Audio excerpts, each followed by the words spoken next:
Hello বন্ধুরা, আমি মাইতি। আমাদের ফাইজা স্টোরি চ্যানেলের সকল প্রকার পাঠগল্প পেতে এবং শুনতে আমাদের চ্যানেলটি সাবস্ক্রাইব করে আমাদের পরিবারের একজন হয়ে পাশে থাকুন। Thank you.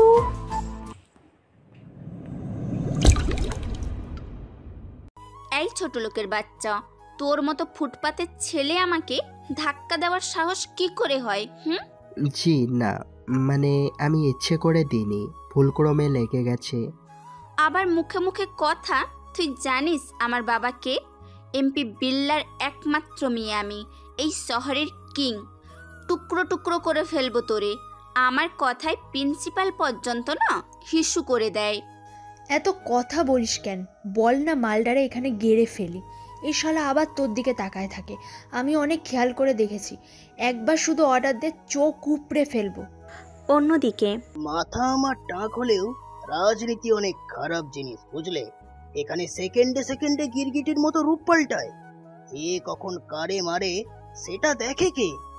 আমি কিন্তু মানুষটা অনেক জাউড়া, তবে ভালোবেসে সাধারণ জনগণ আমারে অনেক সম্মান করে এবং ভোট দেয়। ভাই গুলি করি, অর্ডার করেন, গুলি করে দিই। ধৈর্য ধর, তুই আমার বিপক্ষে নির্বাচনে দাঁড়াবি। আরে বড় বড় মাফিয়া আমার কথায় হিসু করে দেয়। নেই, এবার তোরে সুযোগ দিচ্ছি, সরে যা, নাহলে তোর পরিবার কারো অস্তিত্ব তুই খুঁজে পাবি না। অন্যদিকে গ্যাংস্টার গ্যাংস্টার গ্যাংস্টার মাফিয়া সাম্রাজ্যের খেলা আমার অনেক পছন্দ, তবে আমার উপরে কাউকে আমি পছন্দ করি না।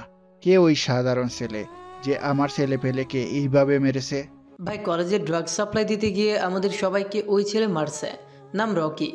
আমার লোক হয়েও একটা ফকিন্নির পুলার হাতে মার খেয়ে আসলি।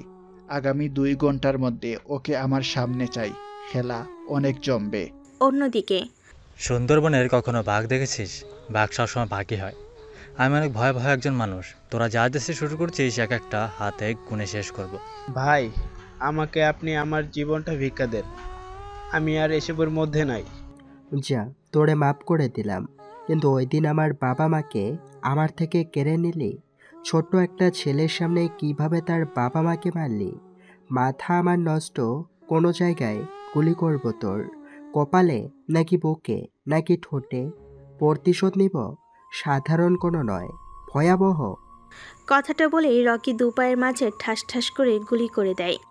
যা, তোর বাপকে গিয়ে বল দ্য আন্ডারওয়ার্ল্ড কিং তরঙ্গ আহসান চলে এসেছে। যা, দিন গুনতে থাক, যা। কথাটা শুনি ছেলেটা ভয়ে আতঙ্কে খোঁড়াতে খোঁড়াতে দৌড়াতে দৌড়াতে চলে যায়। আপনারা তো কিচ্ছু বুঝলেন না, এগুলো তো এত সময় ছিল গল্পের বিভিন্ন অংশের এন্ট্রি মাত্র। এমন এক গল্প যার মধ্যে রহস্য থাকবে, ভয়াবহতা থাকবে। এক ছোট্ট অসহায় বাচ্চা বাবা মায়ের প্রতিশোধ নেওয়ার জন্য সাধারণ থেকে অসাধারণ গ্যাংস্টারে পরিণত হওয়া, দেশ শাসন করা, রাজনীতির খেলা, ভালোবাসার মিথ্যা ধোঁকা, যা দ্বারা পরিপূর্ণ। আপনারা রেডি তো?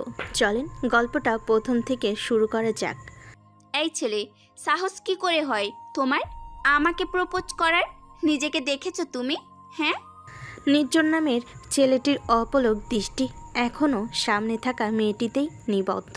একটু আগে যে নির্জন এক মহৎ সাহসিকতার কাজ করে ফেলেছে, তা কি আদৌ ঠাউর করতে পারছে সে? কলেজের নব্য নতুন স্টুডেন্ট ওরফে এলাকার নামধারী মন্ত্রী জনাব মোজাম্মেল আহসানের একমাত্র মেয়ে তাসনুভা তরঙ্গক আহসানকে একটু আগেই ভরা মাঠে হাঁটুকে প্রপোজ করেছে নির্জন, যার বিপরীতে মেয়েটি আবারও কর্কশ কণ্ঠে বলে উঠল, তুমি কি শুনতে পারছো না আমি কি বলেছি? কে তুমি? চালচুলোহীন কোথাকার কে? আমি তাসনুভা তরঙ্গ, কিনা তোমার সাথে সম্পর্কে জড়াবো? হাও!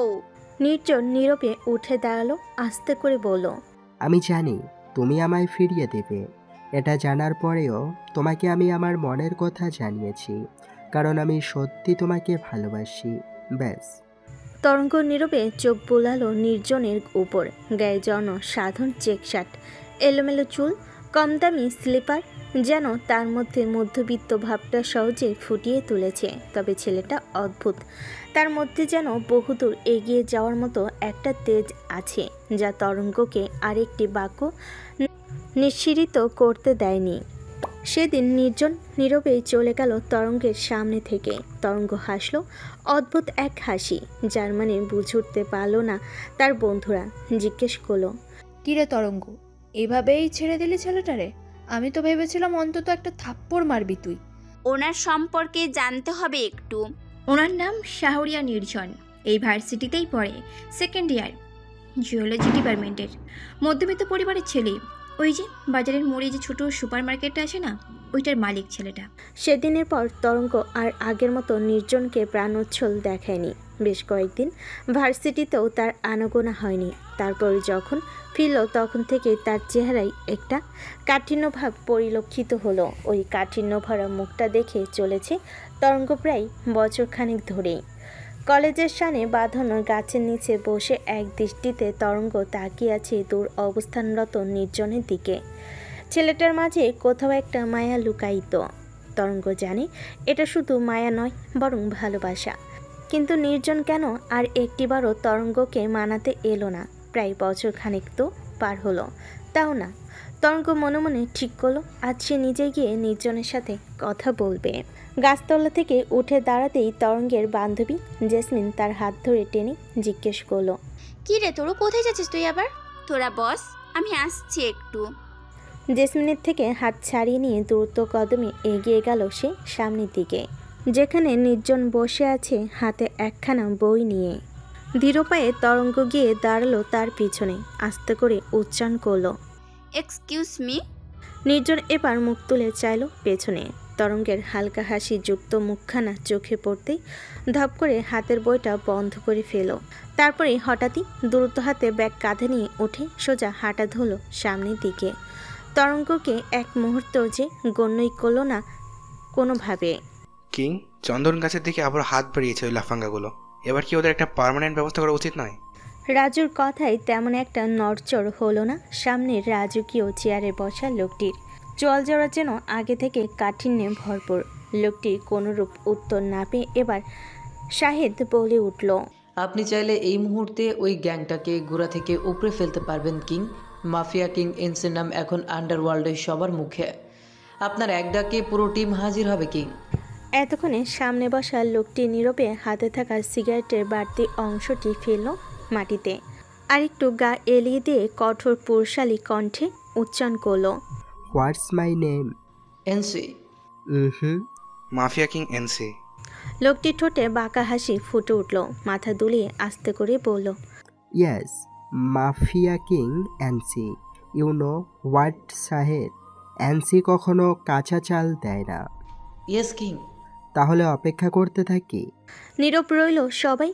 অন্ধকারাচ্ছন্ন এই ঘরটায় বর্তমানে প্রায় 30-এর অধিক মানুষের উপস্থিতি। তবে ধূধু নীরবতায় বোঝার উপায় নেই যে সেটাই কোনোজন মানব রয়েছে। নীরবতায় রেশ কাটিয়ে এনসি আবার গম্ভীরভাবে বলে উঠল, মোদাব্বের খান, চোর চালানটা বেশ ভালোই চালিয়ে যাচ্ছে দেখি, কিন্তু টক্করটা যে তিনি খুব একটা ভালো মানুষের সাথে দেয়নি। এই এনসি কাউকে ছাড় দেয় না।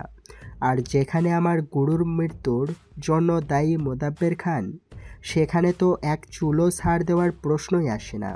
সুন্দরবনের চন্দন কাঠ, হ্যাঁ, চওড়া দাম, মাল ভালো, ট্যাক্স নেই, সম্পদ চুরি, তাই না মোদাব্বের খান? তোর মৃত্যুটাও যে ওই চন্দন কাঠ দিয়েই হবে। কলেজের সুন্দরী মেয়েদের লিস্টে তরঙ্গের নামটা খুব সহজেই ধরা পড়ে। সাথে আধুনিকা আর বড় ও নামী পরিবারের একমাত্র মেয়ে। তবে সৌন্দর্য যে সব থেকে উঁচু তাত্ত্বিকতা ধারণ করে না। কখনো কখনো সেটা নিজের বিপদও ডেকে আনতে পারে। ছুটির পর নিজের বাবার দামি গাড়িটাই করে ফেরার সময় হঠাৎই টায়ার পাংচার হয়ে যায়। ড্রাইভিং সিটে তরঙ্গ নিজেই ছিল। এটা মূলত শখের বশে করা। বাড়িতে ড্রাইভার থাকলেও তরঙ্গ অতি প্রয়োজন ছাড়া ড্রাইভার নিয়ে বের হয় না। নিজেই গাড়ি চালাতে স্বাচ্ছন্দ্য বোধ করে। আজও তার ব্যতিক্রম কিছু হলো না। কিন্তু মাঝ রাস্তায় হঠাৎ এভাবে গাড়ির টাওয়ার হাওয়া হারাবে তা সে ভাবতেও পারেনি। বিরক্তিতে উচ্চারণ করে গাড়ি থেকে নেমে সাইডে গিয়ে দাঁড়ায় সে। ফোনে ইমিডিয়েটলি ক্যাব বুক করতে করতে হঠাৎই মনে হলো তার দিকে দুটি চোখ গভীরভাবে দৃষ্টি নিক্ষেপ করছে। তড়িৎ গতিতে আশেপাশে তাকালো তরঙ্গ, তবে সন্দেহজনক তেমন কিছুই দেখলো না সে। আবারও মনোযোগ দিল ফোনে। ঠিক তখনই হুট করে একটি কালো রঙের মার্সিডিজ এসে দাঁড়ালো তার সামনে। থমকালো তরঙ্গ, তবে ভীতিগ্রস্ততা বেশিক্ষণ ভিড় করলো না। ড্রাইভিং সিট থেকে নম্রভাবে একজন লোক এসে মাথা নুইয়ে দাঁড়িয়েছে তার সামনে। মৃদু স্বরে জানান দিল, ম্যাম, স্যার আপনার জন্য গাড়ি পাঠিয়েছে। তরঙ্গ ভুরু কুঁচকে জিজ্ঞেস করলো, কোন স্যার? আপনার বাবা। এক মুহূর্তে তরঙ্গের মুখে রাগের ছাপ স্পষ্ট হয়ে উঠল। মনে হতে লাগলো তার স্বাধীনতার বন্দী হচ্ছে না, আজই বাড়িকে এর একটা হেস্তনেস্ত করতে হবে। নিজের রাগকে কিছুক্ষণের জন্য সংবরণ করে গাড়িতে উঠে বসতেই আড়াল থেকে একটি অবৈ স্বস্তি পেয়ে সরে গেল তৎক্ষণাৎ। আহসান মঞ্জিল শহরের স্বচ্ছ এলাকায় এই ডুপ্লেক্স বাড়িটি যে কারো চোখে পড়ার মতো। সাদা রঙের আভিজাত্য বাড়িটার নিখুঁত কারুকাজগুলো যেন রুচির চিন্তাশীল পর্যায়ে সহজেই ফুটিয়ে তোলে। তেমনি রুচিশীল এই বাড়ির মালিক জনাব মোজাম্মেল আহসান। সততা, ন্যায়নিষ্ঠা এক নামে পরিচিত তিনি, এলাকার সুন্দর বন। হ্যাঁ, পুরো জেলাটা মূলত এখন তারই দায়িত্বে। আর এই নিয়ে দ্বিতীয়বারের মতো জনগণের বিপুল ভোটে মন্ত্রিত্ব লাভ করেন তিনি। এর একটাই কারণ, তিনি যথেষ্ট নিষ্ঠাবান তার দায়িত্বের প্রতি। এলাকার সাধারণ জনগণ তার প্রতিটি কাজের সহায়ক ভূমিকা পালন করে। আমি আমার সমস্ত সোর্সদের কাজে লাগিয়েছি, কিন্তু বিপরীত পক্ষের শক্তি যেন তারও অধিক। আমাদের এই চন্দন কাঠ আমাদের অর্থনীতি খাতের একটা বড় অংশ। আমি তা কিছুতেই চোরাপথে এগিয়ে নিয়ে দিতে পারি না।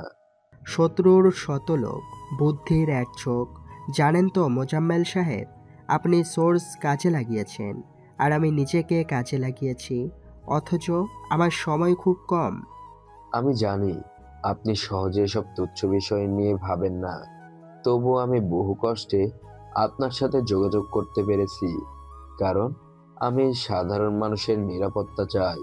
আর আমি আপনাকে সাহায্য করতে এসেছি, কারণ আমার তরঙ্গ চাই।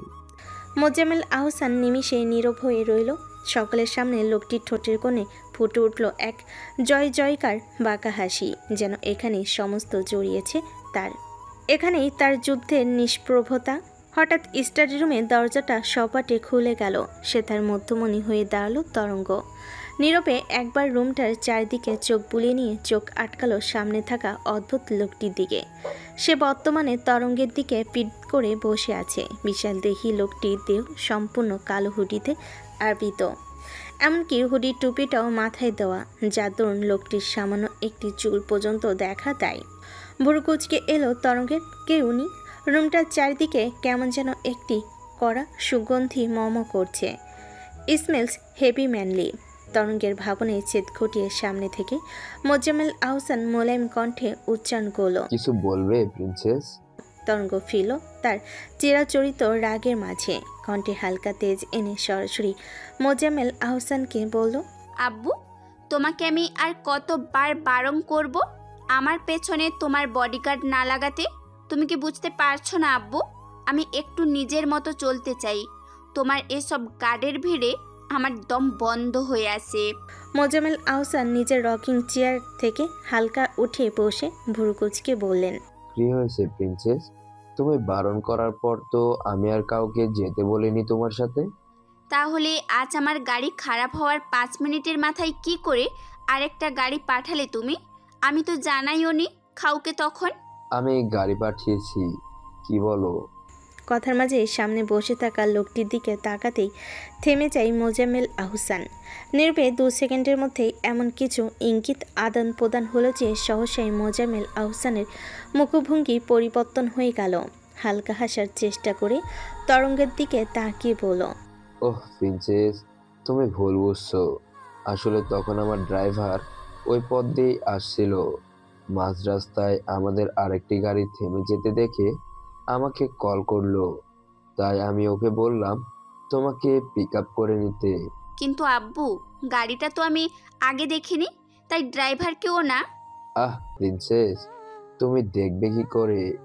গাড়ি আর ড্রাইভার দুটোই তো আমার অফিসে। বাড়িতে তো সব তোমার চেনই।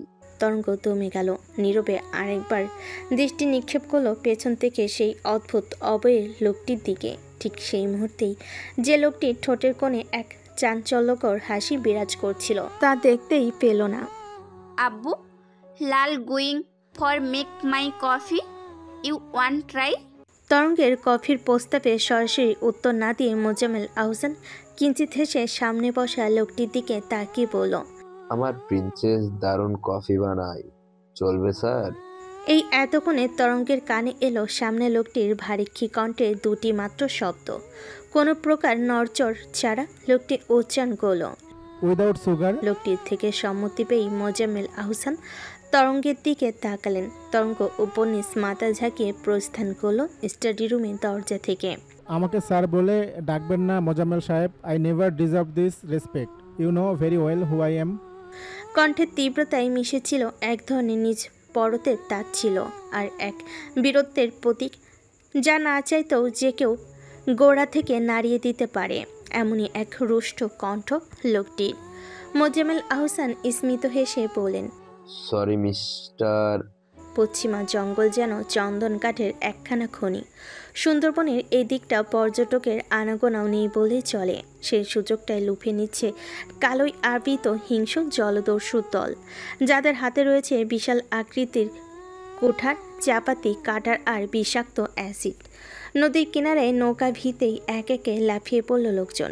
বড় বড় কদমে বিশাল আকৃতির একটি চন্দন গাছের কাছে দাঁড়িয়ে স্প্রেয়ার দিয়ে বিষাক্ত অ্যাসিড ছড়িয়ে দিল গাছের গায়ে। এর মূল উদ্দেশ্য হলো চন্দন গাছে রক্ষাকারী হিসাবে সচরাচর বিভিন্ন প্রজাতির সাপের বসবাস। এদের মারার উদ্দেশ্যেই অ্যাসিডের ব্যবহার। তাড়াতাড়ি কাজ শেষ করতে হবে, দেরি হলে বস আমাদের 12টা বাজিয়ে দিবে আজ। হ্যাঁ তাই, তার উপর এমনিতেই বসের এই চন্দন কাঠ চোরাচালানের কারবারে এবার কিং এর নজর পড়েছে। কখন যে বসের ব্যবসা লাটে ওঠে কে জানে। তোরা যে যাই বল, আমার মন বলছে বিরাট আকারে যুদ্ধ লাগতে চলছে সামনে। কিং এর সম্পর্কে যতটুকু শুনলাম তাতে বেশ ভয়ঙ্কর। কিন্তু বলতে বলতে এগিয়ে গেল চন্দন গাছের একদম সামনে। হাতের বিশাল কাঁটাটা চালু করে গাছের গোড়ায় লাগাতেই যাবে, তখনই হুট করে হাওয়ার গতিতে কেউ একজন কাঁটারটা ঘুরিয়ে দিল লোকটির গায়ে। সাথে সাথে শরীর থেকে লোকটির মস্তক আলাদা হয়ে পড়ল চন্দন গাছের গোড়ায়। সেই কাটার স্থান থেকে চিকচিক করে রক্ত এসে ছিটকে পড়ল সামনের বিশালদেহী আগন্তুকের মুখের উপর। রক্তে রঞ্জিত মুখটির মধ্যে খালি অংশ হিসাবে একটি চোখ মেলে তীব্র দৃষ্টিতে সামনে তাকালো সেই আগন্তুক। চোখে সেই দৃষ্টি যেন সকলকে এক বিরাট সন্ধানের সুযোগ দিচ্ছিল। কিন্তু বুদ্ধিহীন কালোই আবৃত লোকগুলো কি আদৌ বুঝতে পেরেছে সেই সুযোগের উদ্বেগ? না, পারেনি তারা বুঝতে। তাই তো ক্ষিপ্ত বেগে সামনের আগন্তুকের দিকে তাকিয়ে এক লোক আঙ্গুল তুলে জিজ্ঞেস করলো, এই শালা কে তুই? সামনের আগন্তুক এবার তীর্যক দৃষ্টি দিল বরাবর লোকটির তাক করা আঙ্গুলের দিকে। ঠোঁটের কোণে সিমসিমে এক বক্র হাসি ফুটিয়ে উত্তর করল, I am the king of this underworld and you know, কিংয়ের দিকে কেউ আঙুল তুললে সেই আঙুল আর রক্ত চলাচল হয় না। বলতে না বলতেই আগন্তুকটি দূর থেকে একটি ছুরি ছুঁড়ে মারল প্রশ্ন করা লোকটির দিকে। নিশানা যেন নাড়ানো কঠিন। সামনে লোকটি আঙ্গুল নামাতে গিয়েও যেন পারল না। তার আগে ধেয়ে আসা ছুরিটি এক পোজে শক্ত হাত থেকে তর্জনী আঙ্গুলটি আলাদা করে গেল দূরে। কার করে উঠল লোকটি। হাতে তীব্র যন্ত্রণা নিয়েই ভীত চোখে সামনে তাকালো সে, যেন সাক্ষাৎ নিজের জমে দেখা পাচ্ছে সে। পাশ থেকে আরেকটি কালো পোশাকধারী লোক ভয় থরথর করে কাঁপতে কাঁপতে উচ্চারণ করলো, কি কিং? এনসি? আগন্তুক চমৎকার হেসে উদ্ভ্রান্তের মতো মাথা নাড়িয়ে উত্তর করলো, ইয়েস এনসি কিং। সেই কথা শোনার জন্য সামনে কাঁপতে থাকা লোকটি আর রইল না। সে তো ভয়েই সেই কখন দৌড়ে পালালো প্রাণ হাতে নিয়ে। সেই দিকে যেন বাকি কারোরই ভ্রুক্ষেপ নেই। আক্রমণাত্মক দৃষ্টিতে সবাই তাকিয়ে আছে সামনে দাঁড়িয়ে থাকা আন্ডারওয়ার্ল্ডের মাফিয়া কিং এনসির দিকে। তারা 20-22 জন, আর সামনে এনসি একা। ঠিক একা হয়েও যেন সেই মহা শক্তিধারী। পেছনে থাকা বৃহৎ এক চন্দন গাছই যেন তার সৈন্য সামন্ত। গাছটির এক একটি ডালপালা যেন জীবন্ত খেদোয়ার, যাদের হস্তে অস্ত্র হিসেবে রয়েছে এক একটি সরু পাতা। ভয় পাস না কেউ তোরা, আমি তোদের খুবই সহজ ও সাবলীল মৃত্যু দিব। After all I am not for beginners. লোকটির মুখের পারতে পারতে কথার বদলে যেন হাতের পারতে পারতে এক একজনের মৃত্যু লেখা থাকে। তেমনি করে মুহূর্তে মুখের কথা শেষ করার একটা সেকেন্ডও ব্যয় হওয়ার আগেই হাতে থাকা জ্বলন্ত কাঁটারটা তীব্র বেগে ছুঁড়ে মারল সামনের লোকগুলোর দিকে। 1, 2, 3 এক একে 4টি মুন্ড আলাদা হলো সামনের লোকগুলোর মধ্যে। সেই সাথে কোমরে গুজে রাখা পিস্তল বের করতে করতে বড় কদমে লোকগুলোর দিকে এগিয়ে এলো এনসি। নিজের দিকে তেড়ে আসা এক লোকের দিকে এগিয়ে দ্রুত নিজের শরীরে কিছু শক্তি ব্যয় করে পা দিয়ে এক লাথি মারল তার মুখ বরাবর। সাথে সাথে মুখ থুবড়ে মাটিতে পড়ল লোক। এনসি এবার লোকটির গলার উপর নিজের শক্ত বুট জুতো যুক্ত পা চেপে ধরে দাঁতে দাঁত পিষে বলল, তোদের মতো সামান্য হাতের ময়লার জন্য পিস্তলের গুলি নষ্ট করা এই আনসির জন্য লজ্জাজনক। হা হা হা হা, তোর জন্য তো আমার পায়ের এই সামান্য জুতোই যথেষ্ট। শেষের কয়েকটি ওয়ার্ড আদৌ পায়ের নিচে ছটফট করতে থাকা লোকটি কানে গিয়েছে কিনা কে জানে। তার আগেই তো মুখের ভেতর থেকে জিহ্বা বের হয়ে এলো তার। চোখের মনি উল্টে এক প্রকার সাক্ষাৎ প্রমাণের মতো করে যেন জানান দিল তার ভেতর থেকে প্রাণ পাখিটা উড়ে গেছে। এবার এনসি ফিরে তাকালো বাকি লোকগুলোর দিকে, বা হাতের কঠিন শক্ত দুটো আঙ্গুল উঁচু করে দেখিয়ে বলল, মাত্র 2 মিনিট, এর মধ্যে যদি তোদের ভেতর থেকে আমি ধুক পাখিটা উড়াইতে না পারি, তাহলে আগামী 2 ঘন্টার মাথায় এনসি নিজে 2 কোটি টাকা বস্তিতে বিলিয়ে দিবে। Let's start. বলে এগিয়ে গেল সামনের দিকে ঝাঁপিয়ে পড়া লোকগুলোর দিকে। এক একজনের হাতে বিশাল আকার ছুরি, চাপাতি, আরও কত কি। সেসব দেখে বাঁকা হেসে এনসি নিজের পিস্তলখানা আবারও কোমরের পেছনে গুজে নিল সযত্নে। তারপর ছুটে গিয়ে মোকাবিলা করতে লাগলো এক একটি অস্ত্রধারী লোকের সাথে, এক একটি মোদাব্বেরের চামচার সাথে। তাদের হাতের অস্ত্র দিয়ে যেন তাদের মৃত্যু নিশ্চিত করতে লাগলো এনসি। সময় গড়াচ্ছে দ্রুত, তার থেকেও দ্রুত গতিতে এক একজনের নিঃশ্বাসের গতিবিধি থেমে যাচ্ছে যেন। অবশেষে শেষজনের নিঃশ্বাসটাও থামলো। সাথে সাথেই এনসি নিজের হাতে থাকা রোলেক্সের ঘড়িটির দিকে চোখ বুলিয়ে মুহূর্তে নাকমুখ কুচকে ফেলো। ভিলেনি স্বরে আপন মনেই বকতে থাকলো, শিট, আওরা 2 মিনিট 1 সেকেন্ড। হা হা হা হা। পকেট থেকে ফোন বের করে শাহিদের নাম্বারে কল লাগালো সে। একবার রিং হতেই সাথে সাথে রিসিভ। Yes king. 2 কোটি টাকা গুছিয়ে নিয়ে এক্ষুনি লামাইল বস্তির মূল ফটকে দেখতে চাই তোমাকে। আর কিছু পার্সেল যাবে মোদাব্বের খানের বাড়িতে, ফ্রম সুন্দরবনের পশ্চিমা জঙ্গল। খবর দেখেছিস তরু? হুট করে বস্তিতে আকাশ থেকে টাকার বৃষ্টি, অন্যরকম না বিষয়টা? তবে আমার মনে হয় এটা কোনো সাধারণ বিষয় নয়। নিশ্চিত এর পেছনে কোনো ঘাপলা আছে। আব্বু হয়তো কিছুটা আন্দাজ করতে পারবে। তা হয়তো ঠিক। আঙ্কেল এমনি তো বেশ বুদ্ধিমান লোক। তার বলতে, আর আঙ্কেলের সাহসিকতার প্রশংসা তো পুরো সুন্দরবন এলাকার সবার মুখে মুখে। কথার মাঝেই মাঠের অপর পাশ থেকে চিৎকার চেঁচামেচির আওয়াজে 4 জনই মুখ তুলে তাকালো সেদিকে। একদল ছেলেপেলে মিলে কাউকে পেটাচ্ছে। কলেজ ক্যাম্পাসে এসেছে ধরেই মাঝে মধ্যে এসবের মুখোমুখি হয় তরঙ্গরা, তাই বিষয়টি খুব একটা অস্বাভাবিকভাবে নিল না তারা। সামনে ফিরে তাকাতে তাকাতেই বলতে নিল, কি একটা ভার্সিটি! 2 দিন ক্লাস হলে 4 দিনেই হয় মারামারি। এদের কেউ থামায়ও না। তরঙ্গ মুখ ফুটে আবারও কিছু বলতে নিচ্ছিল, কিন্তু তার আগেই পাশ থেকে জেসমিনটাকে ধাক্কা দিয়ে উদ্বিগ্ন কণ্ঠে বলল, তোর দেখ দেখ, তোর ক্রাশ মায়ের খেতেছে। তরঙ্গ বুঝলো না যেন হুট করে কথাটা। বেককলের মতো চোখ গোল করে জেসমিনকে বলল, এবার জেসমিন বিরক্ত হয়ে আরেকটি তীব্রভাবে বলল, আরে পাঠা, ওইদিকে তাকা, ছেলেগুলো নির্জন ভাইকে মারতেছে। তরঙ্গ হয়তো বিহ্বল নয়নে ফের ফিরে তাকালো পেছনে। দৃষ্টিতে মিলল যে আসলে নির্জনকে মারছে অনেকগুলো ছেলে মিলে, অথচ নির্জন ব্যথায় মাটিতে শরীর কুকচে নিচ্ছে প্রতিটি আঘাতে পড়ে। তরঙ্গের বুকের ভেতরটা তড়িৎ বেগে উদ্দীপনা সৃষ্টি করছে যেন। আর স্থির হয়ে বসে থাকতে পারল না তরঙ্গ।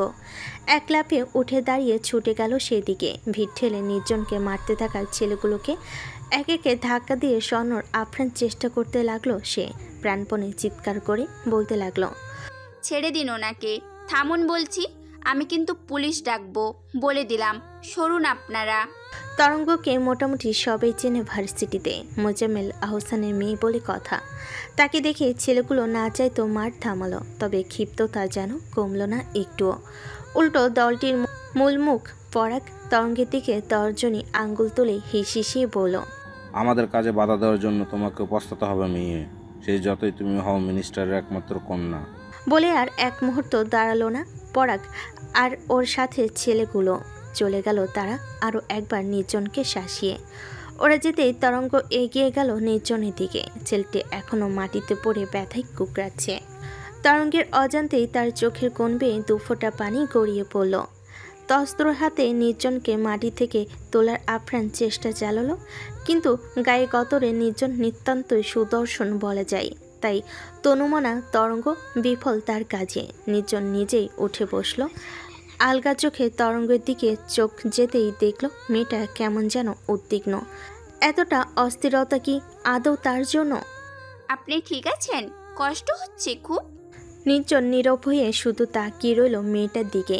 তরঙ্গ ব্যস্ত হাতে নির্জনের ক্ষতগুলোতে হাত বুলিয়ে দিচ্ছে। নির্জনের দিক থেকে কোনো উত্তর না পেয়ে সে আবারও বলে উঠল, কি হলো? কিছু বলছেন না কেন? খুব কি বেশি কষ্ট হচ্ছে আপনার? তোমার এদিকে আসার কোনো প্রয়োজন ছিল না মেয়ে। তরঙ্গের হাত থমকে গেল মুহূর্তেই। নির্জনের কণ্ঠে কিছু একটা আছে যা তরঙ্গকে বিশাল সমুদ্রের জোয়ারের মতো ভাসিয়ে নিয়ে যায় মুহূর্তেই। কণ্ঠে বিতর্ক প্রকাশ পেল তরঙ্গের। প্রয়োজন ছিল না মানে? প্রয়োজন ছিল না মানে কি? আপনি এখানে পড়ে পড়ে মার খাচ্ছিলেন, কোনো আইডিয়া আছে আপনার ওরা কি করতে পারতো? তোমার কোনো আইডিয়া নেই মেয়ে, ওরা কি করতে পারে। তোমার একদম উচিত হয়নি ওদের চোখে পড়াটা।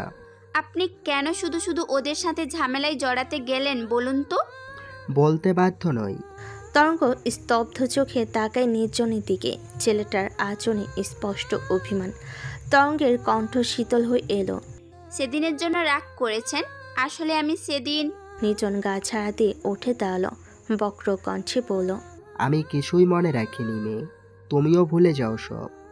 দেখুন, সেই ঘটনার প্রায় 1 বছর হয়ে গেল। আমি আমার ভুল। তুমি কোনো ভুল করোনি মেয়ে, তোমার সাথে আমার যায় না কখনোই। আমি সাহস বেশি দেখিয়ে ফেলেছিলাম, ভুলে যাও সব। তরঙ্গের বুকের ভেতর হঠাৎ এক প্রকার কম্পন অনুভব হয়, যেন ভেতর থেকে কেউ যেন চিৎকার করে বলে উঠল, তুই ভুলের মাসুল পাবি নিজের ভালোবাসাকে হারিয়ে। ঘন এক নিঃশ্বাস ফেলো সে। চোখ তুলে তাকালো নির্জনের দিকে, বলল, আপনি এখন চলুন, আপনার হাত থেকে রক্ত পড়ছে। আমি নিজেই নিজেকে সামলে নিতে পারি। বলে নির্জন হাঁটা ধরল সামনের দিকে। 2 কদম এগিয়েই আবার থামলো সে। পেছনে না ফিরেই বলল, তুমি হয়তো পরিচিত মিনিস্টারের মেয়ে, তবে ওরা এসবের ধার ধারে না। একবার ওদের চোখে পড়েছ মানে, যাই হোক সাবধানে থেকো একটু। আর এক মুহূর্ত দাঁড়ালো না নির্জন। হনহনিয়ে চলে গেল সামনে। পেছনে ফেলে গেল এক টুকরো আশার আলোয় গড়তে থাকা একটি মনকে। সাবধানে থেকো একটু। এই একটি কথা যেন তরঙ্গের হৃদয়কে বইয়ে নিল। মন বারবার বলে উঠছে, এই তো উনি আমার জন্য একটু হলেও চিন্তিত। আমার কথা ভাবছে উনি, তার মানে কি ভালোবাসাটা এখনো। এদিকে দূর থেকে এতক্ষণে ঘটে যাওয়া সব কিছুই দেখছিল একজোড়া চোখ। তীব্র ক্রোধে হাত মুঠিবদ্ধ হয়ে এলো সেই চোখ জোড়ার মালিকের। ক্রোধে বিড়বিড় করে বলে উঠল, এটা তুমি একদম ঠিক করনি তরু। এই ছেলেটার সাথে তোমার এতটা কাছাকাছি, তুমি একদম ঠিক করনি তুমি। মোদাব্বের খান এলাকার পরিচিত মুখ। সাংগঠনিক নেতা হিসাবে তার নাম, তবে সেটি খুব একটা সুনাম নয়। বেশ এলাকার মানুষ কিছুটা ভীতভাবেই পরিচিত এই নামের সঙ্গে। চাঁদাবাজি, লুটতরাজ এসব যেন তার নিত্যদিনের কর্ম। কথার এদিক সেদিক হলে যে কারোর মাথার খুলি ওড়াতে 2 মিনিট ভাবে না এই মোদাব্বের খান। আজ তারই বাড়ির মূল ফটকে বেশ কয়েকটি বাক্স। একটু আগাতেই কারা যেন খুবই অদ্ভুতভাবে বাক্সগুলো তার বাড়ির দরজায় রেখে গেল। কিন্তু অদ্ভুতভাবে কারা রেখে গেল তা উপস্থিত কারোরই নজরে পড়েনি। বাক্স ভর্তি কাটা লাশ, মোদাব্বের খানের মাথায় আগুন। এবারে চন্দন কাঠের চালানটা আর হলো না। চোখের ইশারায় একজনকে বলল সামনে থাকা পেন ড্রাইভটাই কি আছে দেখাতে। এই পেন ড্রাইভটিও বাক্সগুলোর সঙ্গেই এসেছে। ল্যাপটপ স্ক্রিনে ভিডিওটা চালু করতে শুরুতেই পর্দায় ভেসে উঠল একটা বিশাল আকৃতির কালো মানব অবয়ব, যার উপর থেকে নিচ পর্যন্ত কালোই আবৃত, তবে মুখটা স্পষ্ট নয়। কালো শার্টের পকেটে ডিজাইন ব্রোজে নিখুঁতভাবে দুটি অক্ষর এনসি। এই অক্ষর দুটি যেন মাফিয়া কিংয়ের পরিচয়। ভেসে এলো হুঙ্কার ছড়ানো হাসির আওয়াজ। এনসির হাসি থামলো ধীরে ধীরে। এবার তার কঠিন কণ্ঠ শোনা গেল। কি মোদাব্বের খান, উপহারগুলো কেমন লাগলো? খুব বেশি সারপ্রাইজিং, তাই না? মোদাব্বের খানের হাত মুষ্টিবদ্ধ হয়ে এলো চোয়াল শক্ত। ভেতর ভেতর অগ্নি স্প্রোলিংয়ের মতো ফুলে ফেপে উঠছে সে। কিন্তু সামনে তো সামান্য একটা স্কিন, চাইলে এখান থেকে ওই এনসির কিছুই করতে পারবে না সে। কি খুব জ্বলছে তাই না মোদাব্বের? আমাকে ভীষণ কেলাতে ইচ্ছে করছে তাই না? বল, কিন্তু তুই তো আমায় চিনিসই না, কি করে কেলাবি? তোকে একটা খুশির খবর দিই, আমি না তোর আশপাশেই থাকি, বুঝলি তো, তোর সামনেই। কিন্তু আফসোস, তুই চিনতেই পারবি না আমায়।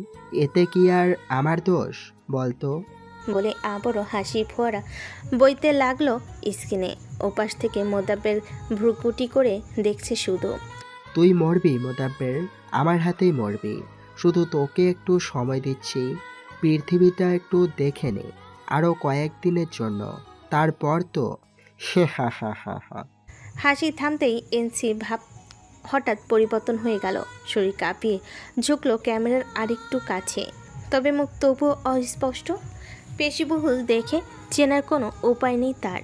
কণ্ঠে দৃঢ় হলো তার, দাঁতে দাঁত পিষতে পিষতে বলো, তোর সমস্ত পাপের শাস্তি আমি দেব তোকে। দেখি তোর কোন পাপ তোকে বাঁচায়। যা যা করেছিস সব কিছুর হিসেব নিব আমি, তৈরি হ। শেষ এতটুকুই ভিডিওটা। মোদাব্বের ঢোক গেল শেষের দিকে। কথা আর ভাবভঙ্গিতে একটু হলো ভয় পেয়েছে সে। কে এই এনসি? তাকে জানতে হবে। আন্ডারওয়ার্ল্ডের মাফিয়া কিং এনসির চেহারা খানা আজও যেন ধোঁয়াশা সবার কাছে। ক্যাম্পাসের ল্যান্ডলাইন ধরে হাঁটছিল তরঙ্গ। মূলত সে খুঁজছে কাউকে। সে কেউ আর অন্য কেউ নয়, বরং নির্জন। আজকাল এই তরঙ্গ ছেলেটাকে বড্ড চোখে হারাই। ভাবতেই মনের ভেতর যেন কিছু একটা খেলে গেল তার। নীরবে আপন চিত্রে মুচকি হাসল সে। হুট করে সামনে কারো উপস্থিতি টের পেয়ে থেমে যায় তরঙ্গ। মাথা তুলে তাকাতেই চোখে পড়ে এক সুদর্শন পুরুষকে।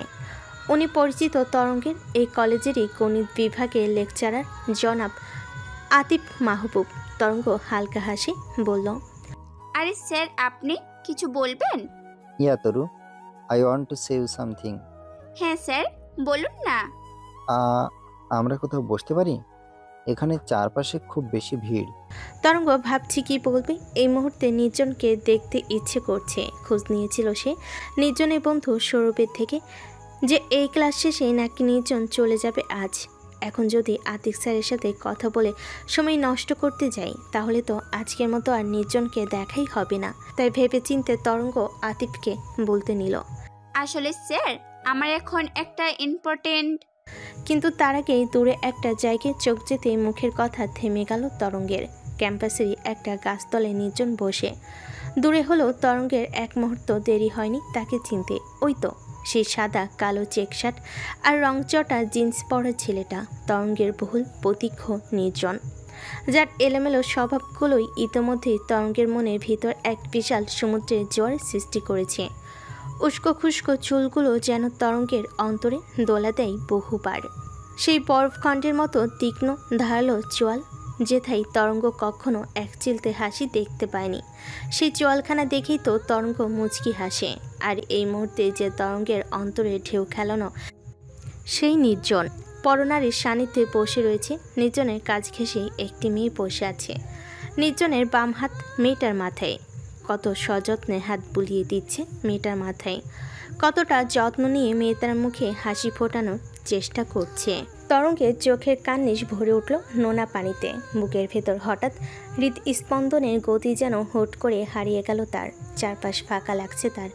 কিছু একটা নেই, হারিয়ে ফেলেছে সে। কিছু একটা তো নেই এই তরঙ্গের। আর সইতে পারল না সে। শ্বাস নিতে কষ্ট হচ্ছে তার। নির্জন অন্য কারোর কিভাবে মেনে নেবে সে? কিভাবে?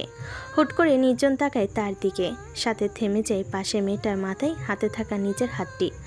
তরঙ্গ নিটল আঁকিতে চেয়ে দেখল নির্জনের থমকে যাওয়ার চেহারাটা, কিন্তু সেধে যেন কোনো আক্ষেপ নেই, তরঙ্গকে হারানোর ভয় নেই। তবে কি তরঙ্গ অপাত্রে নিজের ভালোবাসা দান করতে যাচ্ছিল? নির্জন তাকে বেহায়া ভাববে এখন।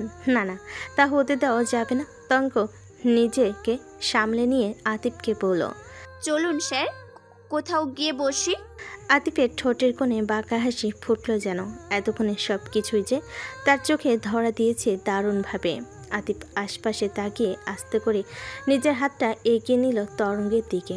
আলতো করে মেয়েটার ডান হাতের কবজিটা চেপে ধরে নিয়ে যেতে লাগলো ক্যাম্পাসের একটি নিরিবিলি জায়গার দিকে। তবে একটিবারের জন্য তরঙ্গ লক্ষ্য করল না একজোড়া অগ্নিদৃষ্টি তার দিকেই যে নিবদ্ধ। সুন্দরবনের সৌন্দর্য বৃদ্ধির জন্য অনেক প্রশাসনই দদারুণভাবে কাল করে যাচ্ছে, তবে অসাধু মোদাব্বের খান শুধু চিন্তা করছে নিজের লাভের কথা। ফরেস্ট বিভাগে নিয়োগপ্রাপ্ত ব্যক্তি হিসেবে বনে যে কোনো সময়ই কোনো প্রকার বাধা ছাড়া আনাগোনা তার। সকলে জানে তিনি বন রক্ষার কর্মী, তবে আড়ালে যে এত বড় একটা চন্দন কাঠের চোরা ব্যবসা গড়ে তুলেছে তা অজানা সাধারণ জনগণের। বিগত কয়েক বছর ধরে তার এই ব্যবসা চলে আসছে সুন্দরভাবে, তবে যাত্রাপথে বাধা হয়ে দাঁড়ায় আন্ডারওয়ার্ল্ডের মাফিয়া কিং এনসি। একের পর এক নতুন তরিকায় হারিয়ে দিচ্ছে এই আগন্তুক এনসি, আর তাকে সাহায্য করছে মিনিস্টার মোজাম্মেল এহসান। নীরব কোঠরির অন্দরে বসে সেই চিন্তায় নিমগ্ন মোদাব্বের খান। সামনে তার বিশ্বস্ত দুই ব্যক্তি, তাকওয়ার আর ফারদিন। ফারদিন নিজের পেশিবহুল ডান হাতটা দিয়ে থুতনি ডলতে ডলতে বলল, বস, আমরা কি সরাসরি এনসির উপর অ্যাটাক না করে মিস্টার মোজাম্মেলকে জড়িয়ে দিতে পারি না? মোদাব্বের খান শয়তানি হাসি দিয়ে চেয়ার ছেড়ে উঠে দাঁড়ালো। এগিয়ে গিয়ে ফারদিনের কাঁধে চাপড় দিয়ে বাহবা দিতে বলল, ফারদিন, ফারদিন, তোমাকে আমি এই জন্যই এত পছন্দ করি, বুঝলে তো? কিভাবে যেন আমার মনের কথাটাই বুঝে যাও। কিভাবে বলো তো? ফারদিন হাসলো নীরবে। বস খুশি হয়েছে। এই ওসিলায় যদি বেতনটা একটু বাড়ানো যায় তাহলে তো কথাই নেই আর। তবে এই মুহূর্তে আমি আরেকটু গম্ভীরভাবেই চিন্তা করছি, তা জানো তো? মোজাম্মেল আহসানের একমাত্র মেয়ে তরঙ্গ আহসান আমাদের সর্বপ্রথম টার্গেট, তাই না বস? মোদাব্বের খান যেন খুশিতে আরেকটু উজ্জ্বল করে নিল নিজের চোখ মুখ। হাততালি দিতে দিতে এগিয়ে এলো এবার তাকওয়ার কাছে। বাহ, এক্সিলেন্ট তাকওয়ার, অসাধারণ। এই না হলে আমার চেলা। একদম ঠিক ধরেছ তুমি। আমাদের সর্বপ্রথম টার্গেট ওই মোজাম্মেলের মেয়েটাই, আর সেটা আজই। আজ? কিন্তু কিভাবে বস? মোদাব্বের বাঁকা হাসলো, বলল, সেই কাজ তো ইতিমধ্যেই শুরু হয়ে গেছে ফারদিন। চলো একটু খবর নিয়ে দেখি ওদিকে। বলে ফোন বের করে ডায়াল করলো একটি নাম্বারে। রিং হচ্ছে একবার, দুবার, তিনবারের সময় ফোনটা রিসিভ হলো। ও মাই সান, কত দূর এগোলো বাবজান? এই তো আব্বা, আমি ভার্সিটিতে আছি একটা ইম্পর্টেন্ট কাজে। সন্ধ্যে 7টার দিকে সব হয়ে যাবে, নো টেনশন। সন্ধ্যা 7টা? আর তো মাত্র 15 মিনিটের মতো বাকি। গুড জব মাই সান, সেরে ফেলো কাজটা। কান থেকে ফোনটা নামিয়ে আতিফ তরঙ্গের দিকে তাকিয়ে বলল, ইফ ইউ ডোন্ট মাইন্ড, আমি কি তোমাকে বাড়ি পৌঁছে দেব? টায়ার্ড লাগছে তোমাকে খুব। আতিফের জোড়াজড়িতে তরঙ্গ একটু আগেই তার সাথে একটা কফি শপে গিয়ে কফি খেয়েছে তার সাথে। এর একটু পর থেকেই তরঙ্গের মাথাটা কেমন যেন ঘোরাচ্ছে। নিজেকে সামলে দাঁড়িয়ে থাকতেও পারছে না সে।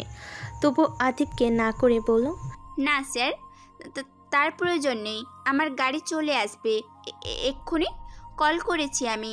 সি তরঙ্গ, তুমি tired, let me drop you. তরঙ্গের সত্যি খারাপ লাগছিল। ঘোলা চোখে আশেপাশে একবার তাকিয়ে দেখলো তার গাড়ি এখনো পৌঁছায়নি। তাই এত শত না ভেবে আতিফের কথায় রাজি হলো। আতিফ শয়তানি হেসে তরঙ্গের হাত ধরে নিজের গাড়ির কাছে এসে পৌঁছালো।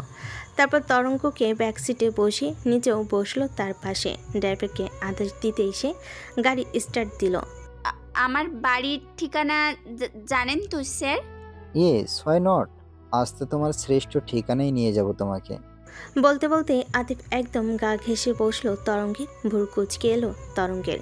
তার সব কিছু মোটো ঠিক লাগছে না, তবুও কিছু না বলে আরেকটু সরে বসলো জানালার দিকে। আতিফ নাছর বাঁধা নিজেও এগিয়ে গেল তরঙ্গের দিকে। ঠোঁটের কোণে তার এক জঘন্য হাসি। আস্তে করে নিজের হাতটা এগিয়ে নিল তরঙ্গর দিকে। হাতখানা তরঙ্গের শুভ্র গলায় ছুতেই তরঙ্গ দ্রুত ঝামটা মেরে সরিয়ে দিল হাতটি। করছেন আপনি স্যার? তেমন কিছুই না হানি, আজ তুমি এত কাছে আমার, তোমাকে একবার ছুঁয়ে দেখার বাসনাটা আর দমন করতে পারছি না যে আমি। এসব কি বলছেন আপনি? আতিফের হাত আবারও ছুঁল তরঙ্গের গলা সংলগ্ন এলাকায়। আরেকটি হাত নিযুক্ত হলো তরঙ্গকে বাধা দিতে। তরঙ্গ ছুটতে চাইছে, বারবার চিৎকার করে বলছে, আমায় ছাড়ুন বলছি, গাড়ি থামান, আমি নামবো, গাড়ি থামাতে বলছি আমি। তরঙ্গের কথাকে কোনো প্রকার গ্রাহ্য করা হলো না। আতিফ লিপ্ত হলো এক বিচ্ছিরি কাজে। জোর করে হিংস্র দানবের ন্যায় ছুঁয়ে দিতে লাগলো তরঙ্গকে। আজ যেন সে এক হিংস্র খেলায় মেতেছে। তরঙ্গের যান যায় যে অবস্থা। এদিকে নিজেকে সামলে রাখাও দায় হয়ে পড়েছে তার। টলছে সে, বুঝতে পারছে আর বেশিক্ষণ হুঁশে থাকতে পারবে না সে। কি করবে কিছুই বুঝতে পারছে না সে। চোখের জল বইছে অধরে। তবে কি আজ তরঙ্গের সম্মানের ইতি ঘটল? হুট করে গাড়ি ব্রেক কষল। এতে করে আতিফের কাজে যেন অযাচিত বাধা পড়ল।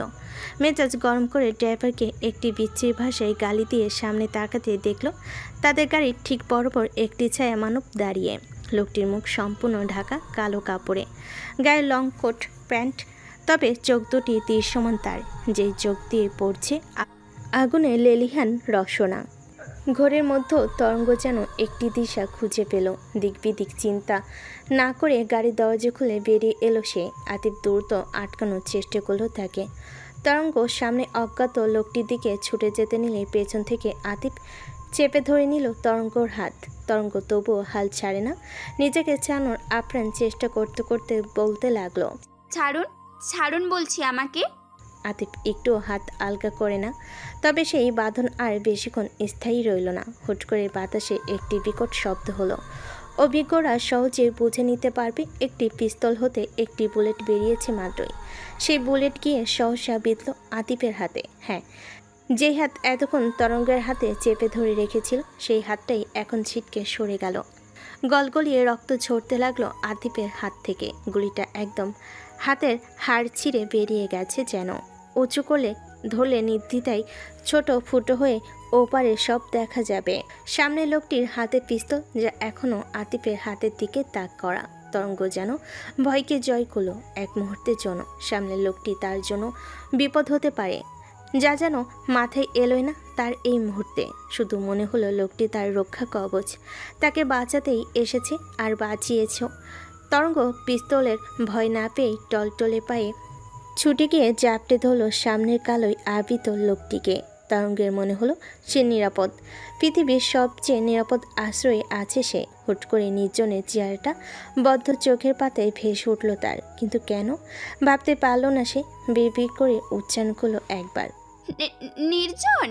বলতে না বলতেই টলে পড়ে যেতে নিলেই কালোয় আবৃত লোকটির একটি বলিষ্ঠ হাত আঁকড়ে ধরল তরঙ্গের লতানো কোমর। নিজের সঙ্গে আরেকটু মিশিয়ে নিয়ে মাটিতে পড়া ঠেকালো তরঙ্গের। হুট করে ফাঁকা রাস্তাটা ভরে উঠল কতগুলো কালো গাড়িতে। কয়েকজন বেরিয়ে এসে এলো পাথারি মারতে লাগলো আতিফকে। সামনের লোকটির এক হাতে জ্ঞানহীন তরঙ্গ, আর দৃষ্টি নিবদ্ধ সামনে মার খেতে থাকা আতিফের দিকে। একটু পরে চোখে ইশারা করতেই মারতে থাকা লোকগুলোকে আতিফকে টেনে হিঁচড়ে নিয়ে নিজেদের গাড়িতে তুলে নিয়ে গন্তব্যে চলে গেল। লোকটি হালকা ঘাড় নামিয়ে তাকালো শব্দহীন তরঙ্গের দিকে। কেমন লোকটির বুকে মাথা ঠেকিয়ে নিশ্চিন্তে ঘুমিয়ে আছে সে। লোকটির মুখে হাসি ফুটে উঠল না একদমই, বরং রুক্ষতা ভিড় করলো একটু বেশি। পিস্তলটা কোমরে গুজে নিয়ে তরঙ্গকে পাজা কোলে তুলে নিজের কালো রঙের মার্সিডিস গাড়িটির দিকে এগিয়ে গেল সে। ফ্রন্ট সিটে বসিয়ে দিয়ে সযত্নে সিট বেল্ট বেঁধে দিল তারপর নীরবে গিয়ে ড্রাইভিং সিটে বসল লোকটি। তারপর ঘুম আলগা হতেই নিজেকে নিজের পরিচিত কক্ষে আবিষ্কার করল তরঙ্গ। মাথায় এখনও যেন ঝিমঝিম করছে। ধীরে ধীরে উঠে বসে আগের ঘটে যাওয়া ঘটনাগুলো ভাবতে গেলেই মনে পড়ল সে ছুটে এসেছিল এক অজ্ঞাত ব্যক্তির দিকে, দৌড়ে এসে জ্যাপটে ধরেছিল তাকে। কিন্তু তারপর কি হলো মনে পড়ছে না কেন? ঘুম ভেঙেছে প্রিন্সেস? দরজার দিক থেকে তার কণ্ঠ শুনে তরঙ্গ তাকায় সেদিকে, বলে উঠল, আব্বু আমি বাড়িতে কি করে এলাম? আমি তো। মোজাম্মেল আহসান এগিয়ে এসে বসলেন মেয়ের পায়ের কাছে, বলল, তুমি এত বেখেয়ালি কেন হয়ে যাচ্ছ প্রিন্সেস? তোমার আম্মু যদি আজ বেঁচে থাকতো। যাই হোক, তোমাকে আমি কখনো বন্দি জীবন অনুভব করাতে চাইনি, তাই সবসময় তোমাকে নিজের মতো চলাফেরা করার স্বাধীনতা দিয়েছি। কিন্তু তোমার তো একটু খেয়াল রাখা উচিত চারপাশে। আজ যদি ও সময় মতো না পৌঁছাতো তাহলে কি হতো তোমার ভাবতে পারছো তুমি? ওই লোকটা কে ছিল আব্বু? মোজাম্মেল আহসান মেয়ের চোখের দিকে তাকালেন।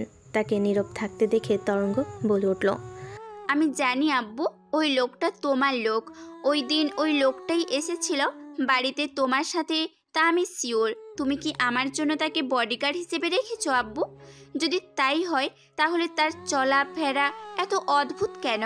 এভাবে নিজেকে আড়াল রাখার মানে কি আব্বু? ও কোনো বডিগার্ড নয় প্রিন্সেস, আর না আমার আন্ডারে কাজ করে। ও নিজের সাম্রাজ্য করেছে, যেখানে রাজা ও নিজেই। বলতে গেলে এক অদৃশ্য কিং। ও নিজেই। আমার হয়ে কাজ করা তার কাম্য নয়। তাহলে আজ সময় মতো কি করে সে পৌঁছালো আব্বু? ফলো না করলে তো এমনটা হওয়ার কথা নয়, তাই না? ও আমাকে ফলো করে না প্রিন্সেস, ও শুধু রক্ষা করে। আর কি আব্বু? কিছু না, তুমি বুঝবে না এত কিছু। আর এসব চিন্তা বাদ দাও, এখন রেস্ট করো। আমি কাউকে দিয়ে তোমার খাবার পাঠিয়ে দিচ্ছি। বলে মোজাম্মেল আহসান আর দাঁড়ালেন না এই কক্ষে, নীরবে রুম ত্যাগ করলেন তিনি। তরঙ্গ যথেষ্ট চিন্তিত। আজকের ঘটনা মোটেও স্বাভাবিক ছিল না। আতিক স্যারি যে তাকে বেহুশ করার জন্য খাবারে কিছু একটা মিশিয়েছে তা বুঝে গেছেন এতক্ষণে সে। কিন্তু কেন? আর হুট করেই আতিফ স্যার যে এরকম একটা ঘটনা ঘটিয়ে ফেলবে তা তো একদমই আশা করেনি সে। আপু কি সব জানে? না, কাল কলেজে গেলে একবার খোঁজ নিতেই হবে তাকে। আতিফকে সে নিজের হাতে পুলিশে তুলে দিবে ভেবেই আনমনা হয়ে নিজের কপালে এলিয়ে পড়া চুলগুলো ঠিক করতে নিলেই অনুভব করলো তার হাত অসম্ভব চলছে। ডান হাতটি চোখের সামনে তুলে ধরতে দেখল বাহু থেকে শুরু করে পুরো হাত অসংখ্য ক্ষতচিহ্ন, নখের আঁচড়ে ভরপুর হাত দুটো তার। একইভাবে লক্ষ্য করলো তার গলা, ঘাড়ও ঠিক এমন নখের আঁচড়, আর বিভিন্নভাবে দাঁতের চিহ্ন। কেউ খুব ক্ষোভ নিয়ে কামড়েছে তরঙ্গের গলায়, ঘাড়ে। তরঙ্গ ভাবতে লাগলো, কই আতিফ তো এমন কিছু করেনি, ধস্তাধস্তি হয়েছে ঠিক, কিন্তু এতটাও তো নয়। তাহলে এসব ভয়ে ঢোক গেল তরঙ্গ। ক্ষতগুলোই খুব জ্বলছে। আর কিছু না ভেবেই তরঙ্গ শাওয়ার নিয়ে নিল বেশ সময় করে। ওয়াশরুম থেকে বের হতে দেখল বিছানার পাশে টেবিলে তার খাবার রেখে গিয়েছে ইতিমধ্যেই। সেদিকে একবার তাকিয়ে তরঙ্গ ড্রেসিং টেবিলের সামনে এগিয়ে গেল। হেয়ার ব্রাশ হাতে নিতে গেলেই চোখ পড়ল টেবিলের উপর একটি চিরকুট ভাঁজ করা, সাথে একটি অ্যান্টিসেপটিক মলম। ভুরু কুচকে এলো তরঙ্গর। কে দিল এই চিরকুট? তাও আবার তার রুমে এসে ধীর হস্তে চিরকুটখানার ভাঁজ খুলল তরঙ্গ। বিড়বিড় করে পড়তে শুরু করলো, আমার আমানতে অন্য পুরুষের হাত লেগেছে, তাই যেই স্থানে ওই পুরুষ স্পর্শ করেছে সেই স্থানে আমি নিজে হস্তে সযত্নে আঘাত করেছি। এরপর থেকে আমার আমানত রক্ষা করার দায়িত্ব তোমার। যেই পুরুষ তোমাকে ছুবে তার তো ক্ষত হবেই, সাথে তোমার যেই স্থানে ছুবে সেই স্থানের থেকেও গভীর ক্ষত পড়বে। কথাটা মাথায় গেঁথে নাও ভালোভাবে। অ্যান্টিসেপটিক লাগিয়ে নিও। তরঙ্গ স্তব্ধ হয়ে রইল যেন। এই চিঠিটাই ঠিক কী ছিল? যত্ন নাকি ভয়ানক হুমকি? কে এই লোকটা? আয়নায় নিজের দিকে তাকিয়ে ঘন ঘন ঢোক গিলতে লাগলো তরঙ্গ। শরীরের ক্ষত চিহ্নগুলো জ্বলজ্বল করছে, গলার দিকে কামড়ের দাগটাই রক্ত জমাট বেঁধে রয়েছে। এসব কি? কে এই লোক? আর ও কি করে জানলো আতিফ তার কোথায় কোথায় ছুঁয়েছে? গাড়িতে তো আর কেউ ছিল না। বিহত রুমের এদিক থেকে ওদিক পায়চারি করছে মোদাব্বের খান। ছেলেটা এখনো কেন আসছে না ওই মোজাম্মেলের মেয়েকে নিয়ে? এতক্ষণে তো চলে আসার কথা। ফারদিন আর তাকওয়ার সামনেই দাঁড়িয়ে অনবরত সোর্স লাগিয়ে খবর নেওয়ার চেষ্টা করছে তারা। বেশ অনেকক্ষণ পর ফারদিন কান থেকে ফোন নামিয়ে এক কদম এগিয়ে এলো মোদাব্বেরের খানের সামনে। তটস্থ কণ্ঠে বলল, বস, একটা ব্যালেন্ডার হয়ে গেছে। মোদাব্বের খান চকিত দৃষ্টিতে তাকালো ফারদিনের দিকে। চোখের ইশারায় জানতে চাইল কি? আপনার ছেলে আতিফ স্যারকে এনসির লোকেরা তুলে নিয়ে গেছে। গাড়ির ড্রাইভারের লাশ পাওয়া গেছে স্পটে। মোদাব্বেরের মাথায় যেন আকাশ ভেঙে পড়ল। চোখ দুটি বড় বড় হয়ে গেল তার। কি? আতিফ ধরা পড়ে গেছে? আর আর ওই মেয়েটা কোথায়? মেয়েটাকে এনসি নিজেই নিয়ে গেছে। মোদাব্বের যেন পাগলের মতো হয়ে গেল। এক নিমিষেই ওই এনসি তার খেলা বদলে দিল কি করে? এটা তো হওয়ারই কথা ছিল না। আতিফকে সে কি করে ধরে ফেলল? আতিফের প্রতি কোনো সন্দেহ যাতে না যায় তার জন্যই তো সেই কবে থেকে এই পরিকল্পনা চলছে। প্ল্যান অনুযায়ী আতিফ ওই কলেজে লেকচারার হিসাবেও জয়েন করেছে, যার একমাত্র উদ্দেশ্য তরঙ্গের মাধ্যমে মোজাম্মেল আহসানের কাছে পৌঁছানো। এমনকি কেউ এটাও জানে না আতিফ মোদাব্বের খানের নিজের সন্তান। এমনভাবে সাজিয়েছিল সে সবটা। কিন্তু এই এনসি কি করে সবটা জেনে গেল? কিভাবে সে মোদাব্বের খানের চেয়েও এক ধাপ এগিয়ে চলেছে? এখন কি করবেন বস? মোদাব্বের খান কিছু বলে না। রুমে এদিক থেকে ওদিক শুধু পায়চারি করতেই থাকে। তার একমাত্র ছেলে আতিফ। এমসি কি ওকে এমনি এমনি ছেড়ে দিবে? কি করে আতিফকে বাঁচাবে সে এনসির থেকে? এনসির সাথে যোগাযোগ করতে হবে আমার। কল দাও এই এনসি কে। বস, এই এমসির সাথে যোগাযোগ করা অসম্ভব যতক্ষণ না ও নিজে থেকে যোগাযোগ করে।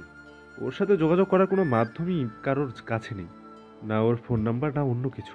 কিছুদিন আগে কল দিয়েছিল না, ওই নাম্বারে কল করা যায়? তোমার কি মনে হয় ও ওই নাম্বার কতদিন রেখেছে? মিনিটে মিনিটে নম্বর বদলায় সে। না হলে তো লোকেশন ট্রেস করেই ওকে পেয়ে যেত সবাই। হ্যাঁ তা ঠিক। তাহলে এখন উপায়? আমার ওর সাথে যোগাযোগ করতেই হবে, যে কোনো পদ্ধতিতে হোক। বস, মোজাম্মেল হাসানের সাথে যোগাযোগ করলে হয় না? মোদাব্বের খান যেন একটু দিশা খুঁজে পেল। দ্রুত তার সহিত ডায়াল করলো মোজাম্মেল আহসানের নাম্বারে।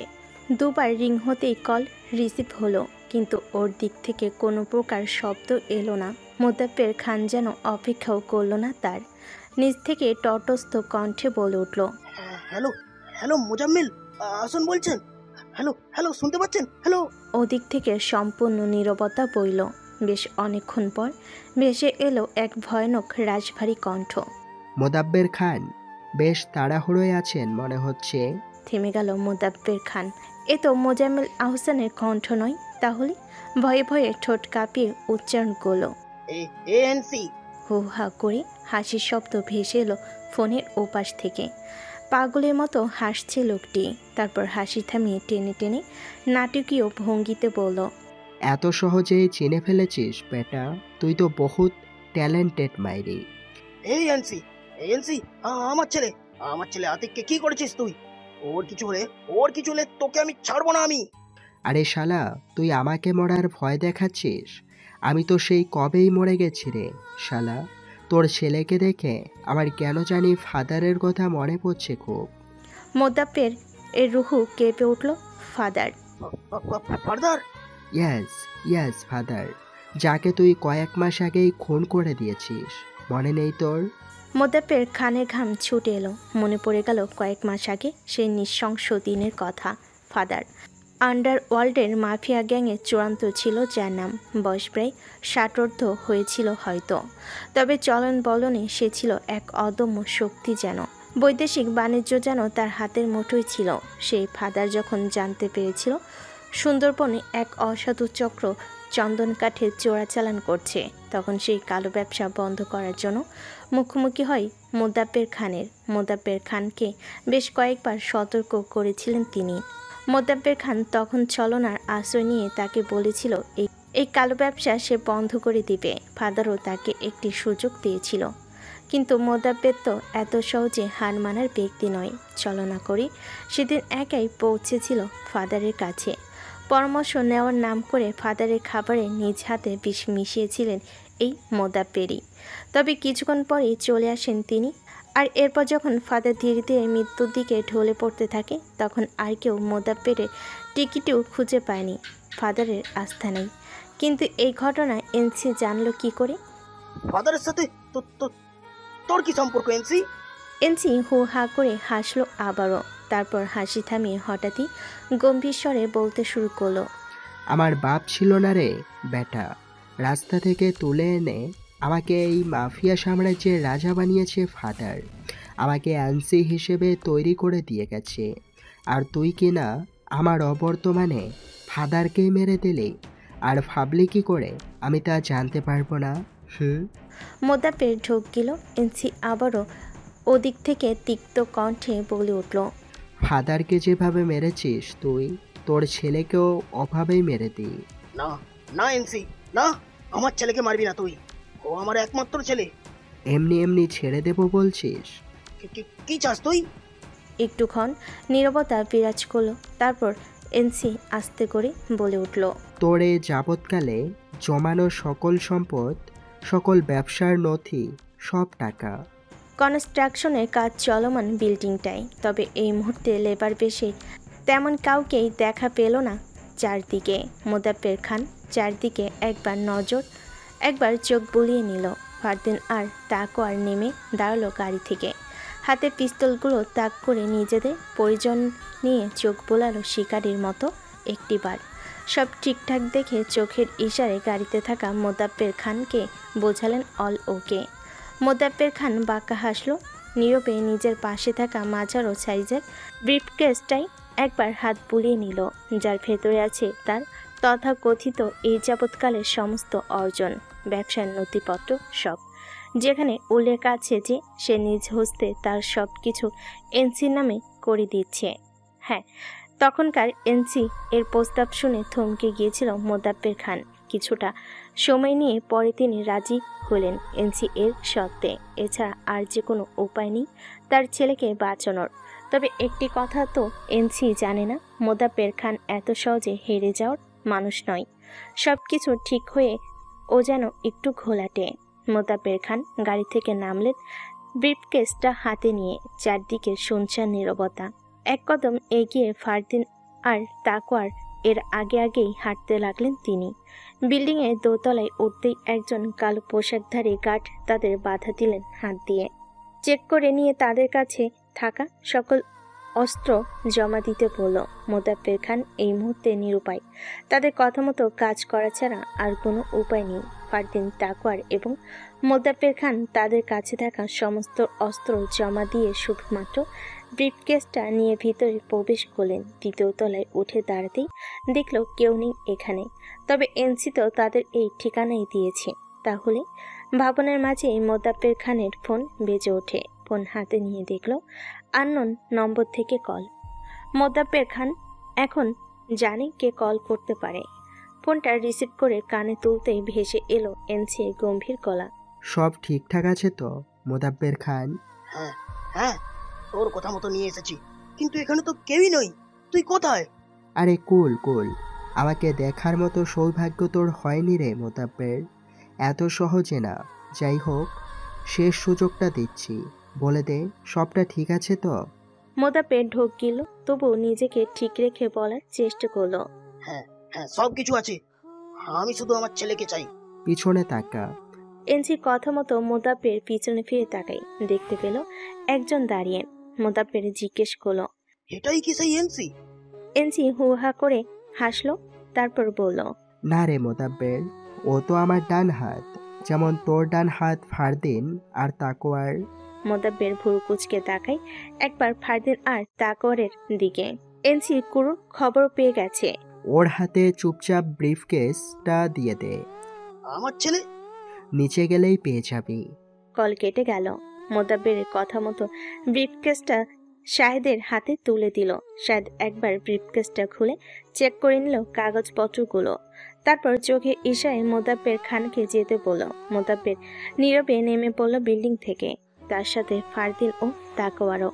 মোদাব্বের দ্রুত পায়ে নিচে গিয়ে দেখল না, চারপাশে তো কেউ নেই, তার ছেলেও তো নেই। রাগ উঠে যাচ্ছে তার, রাগে চেঁচিয়ে বলল, এই এনসির বাচ্চা আমায় ঠকালো, কোথায় আমার ছেলে? ফারদিন এদিক ওদিক তাকিয়ে বলল, বস আপনার ছেলে গাড়ির ভেতরে। ফারদিনের কথা মতো নিজের গাড়ির দিকে তাকাতে দেখতে পেল গাড়ির ভেতরে আতিফ আছে। মোদাব্বের খান ছুটে গেল গাড়ির দিকে। দরজা খুলেই আতিফের দিকে তাকাতে দেখল একি আতিফ নয়, এটা আতিফের লাশ। কোনো দিক থেকে দুটো হাত নেই তার, গলায় নিখুঁত হাতে ছুরির পোস্ট পড়া। মোদাব্বের খান যেন স্তব্ধ হয়ে গেল, সাথে ফারদিন আর তাকওয়ারও। মোদাব্বের খান পাগলের মতো চিৎকার করতে করতে বলল, বেইমানি করেছে আমার সাথে, আমার ছেলেকে মেরে ফেলেছে, আমার সাথে বেইমানি করেছে ওই এনসি। ফারদিনের ফোনটা বেজে ওঠে, আননোন নম্বর। কানে দিতে ওপাশ থেকে কিছু একটা শুনে ফোন লাউডে দিল সে। সাথে সাথে ওপাশ থেকে তার ছেলে ভরা এনসির কণ্ঠ ভেসে এলো, মোদাব্বের খান। মোদাব্বের খান চিৎকার থামিয়ে দিলেন, ছেলেকে ছেড়ে রাগে ফুঁসতে ফুঁসতে ফোনের দিকে তাকালেন। অকথ্য ভাষায় গালি দিতে লাগলেন তিনি।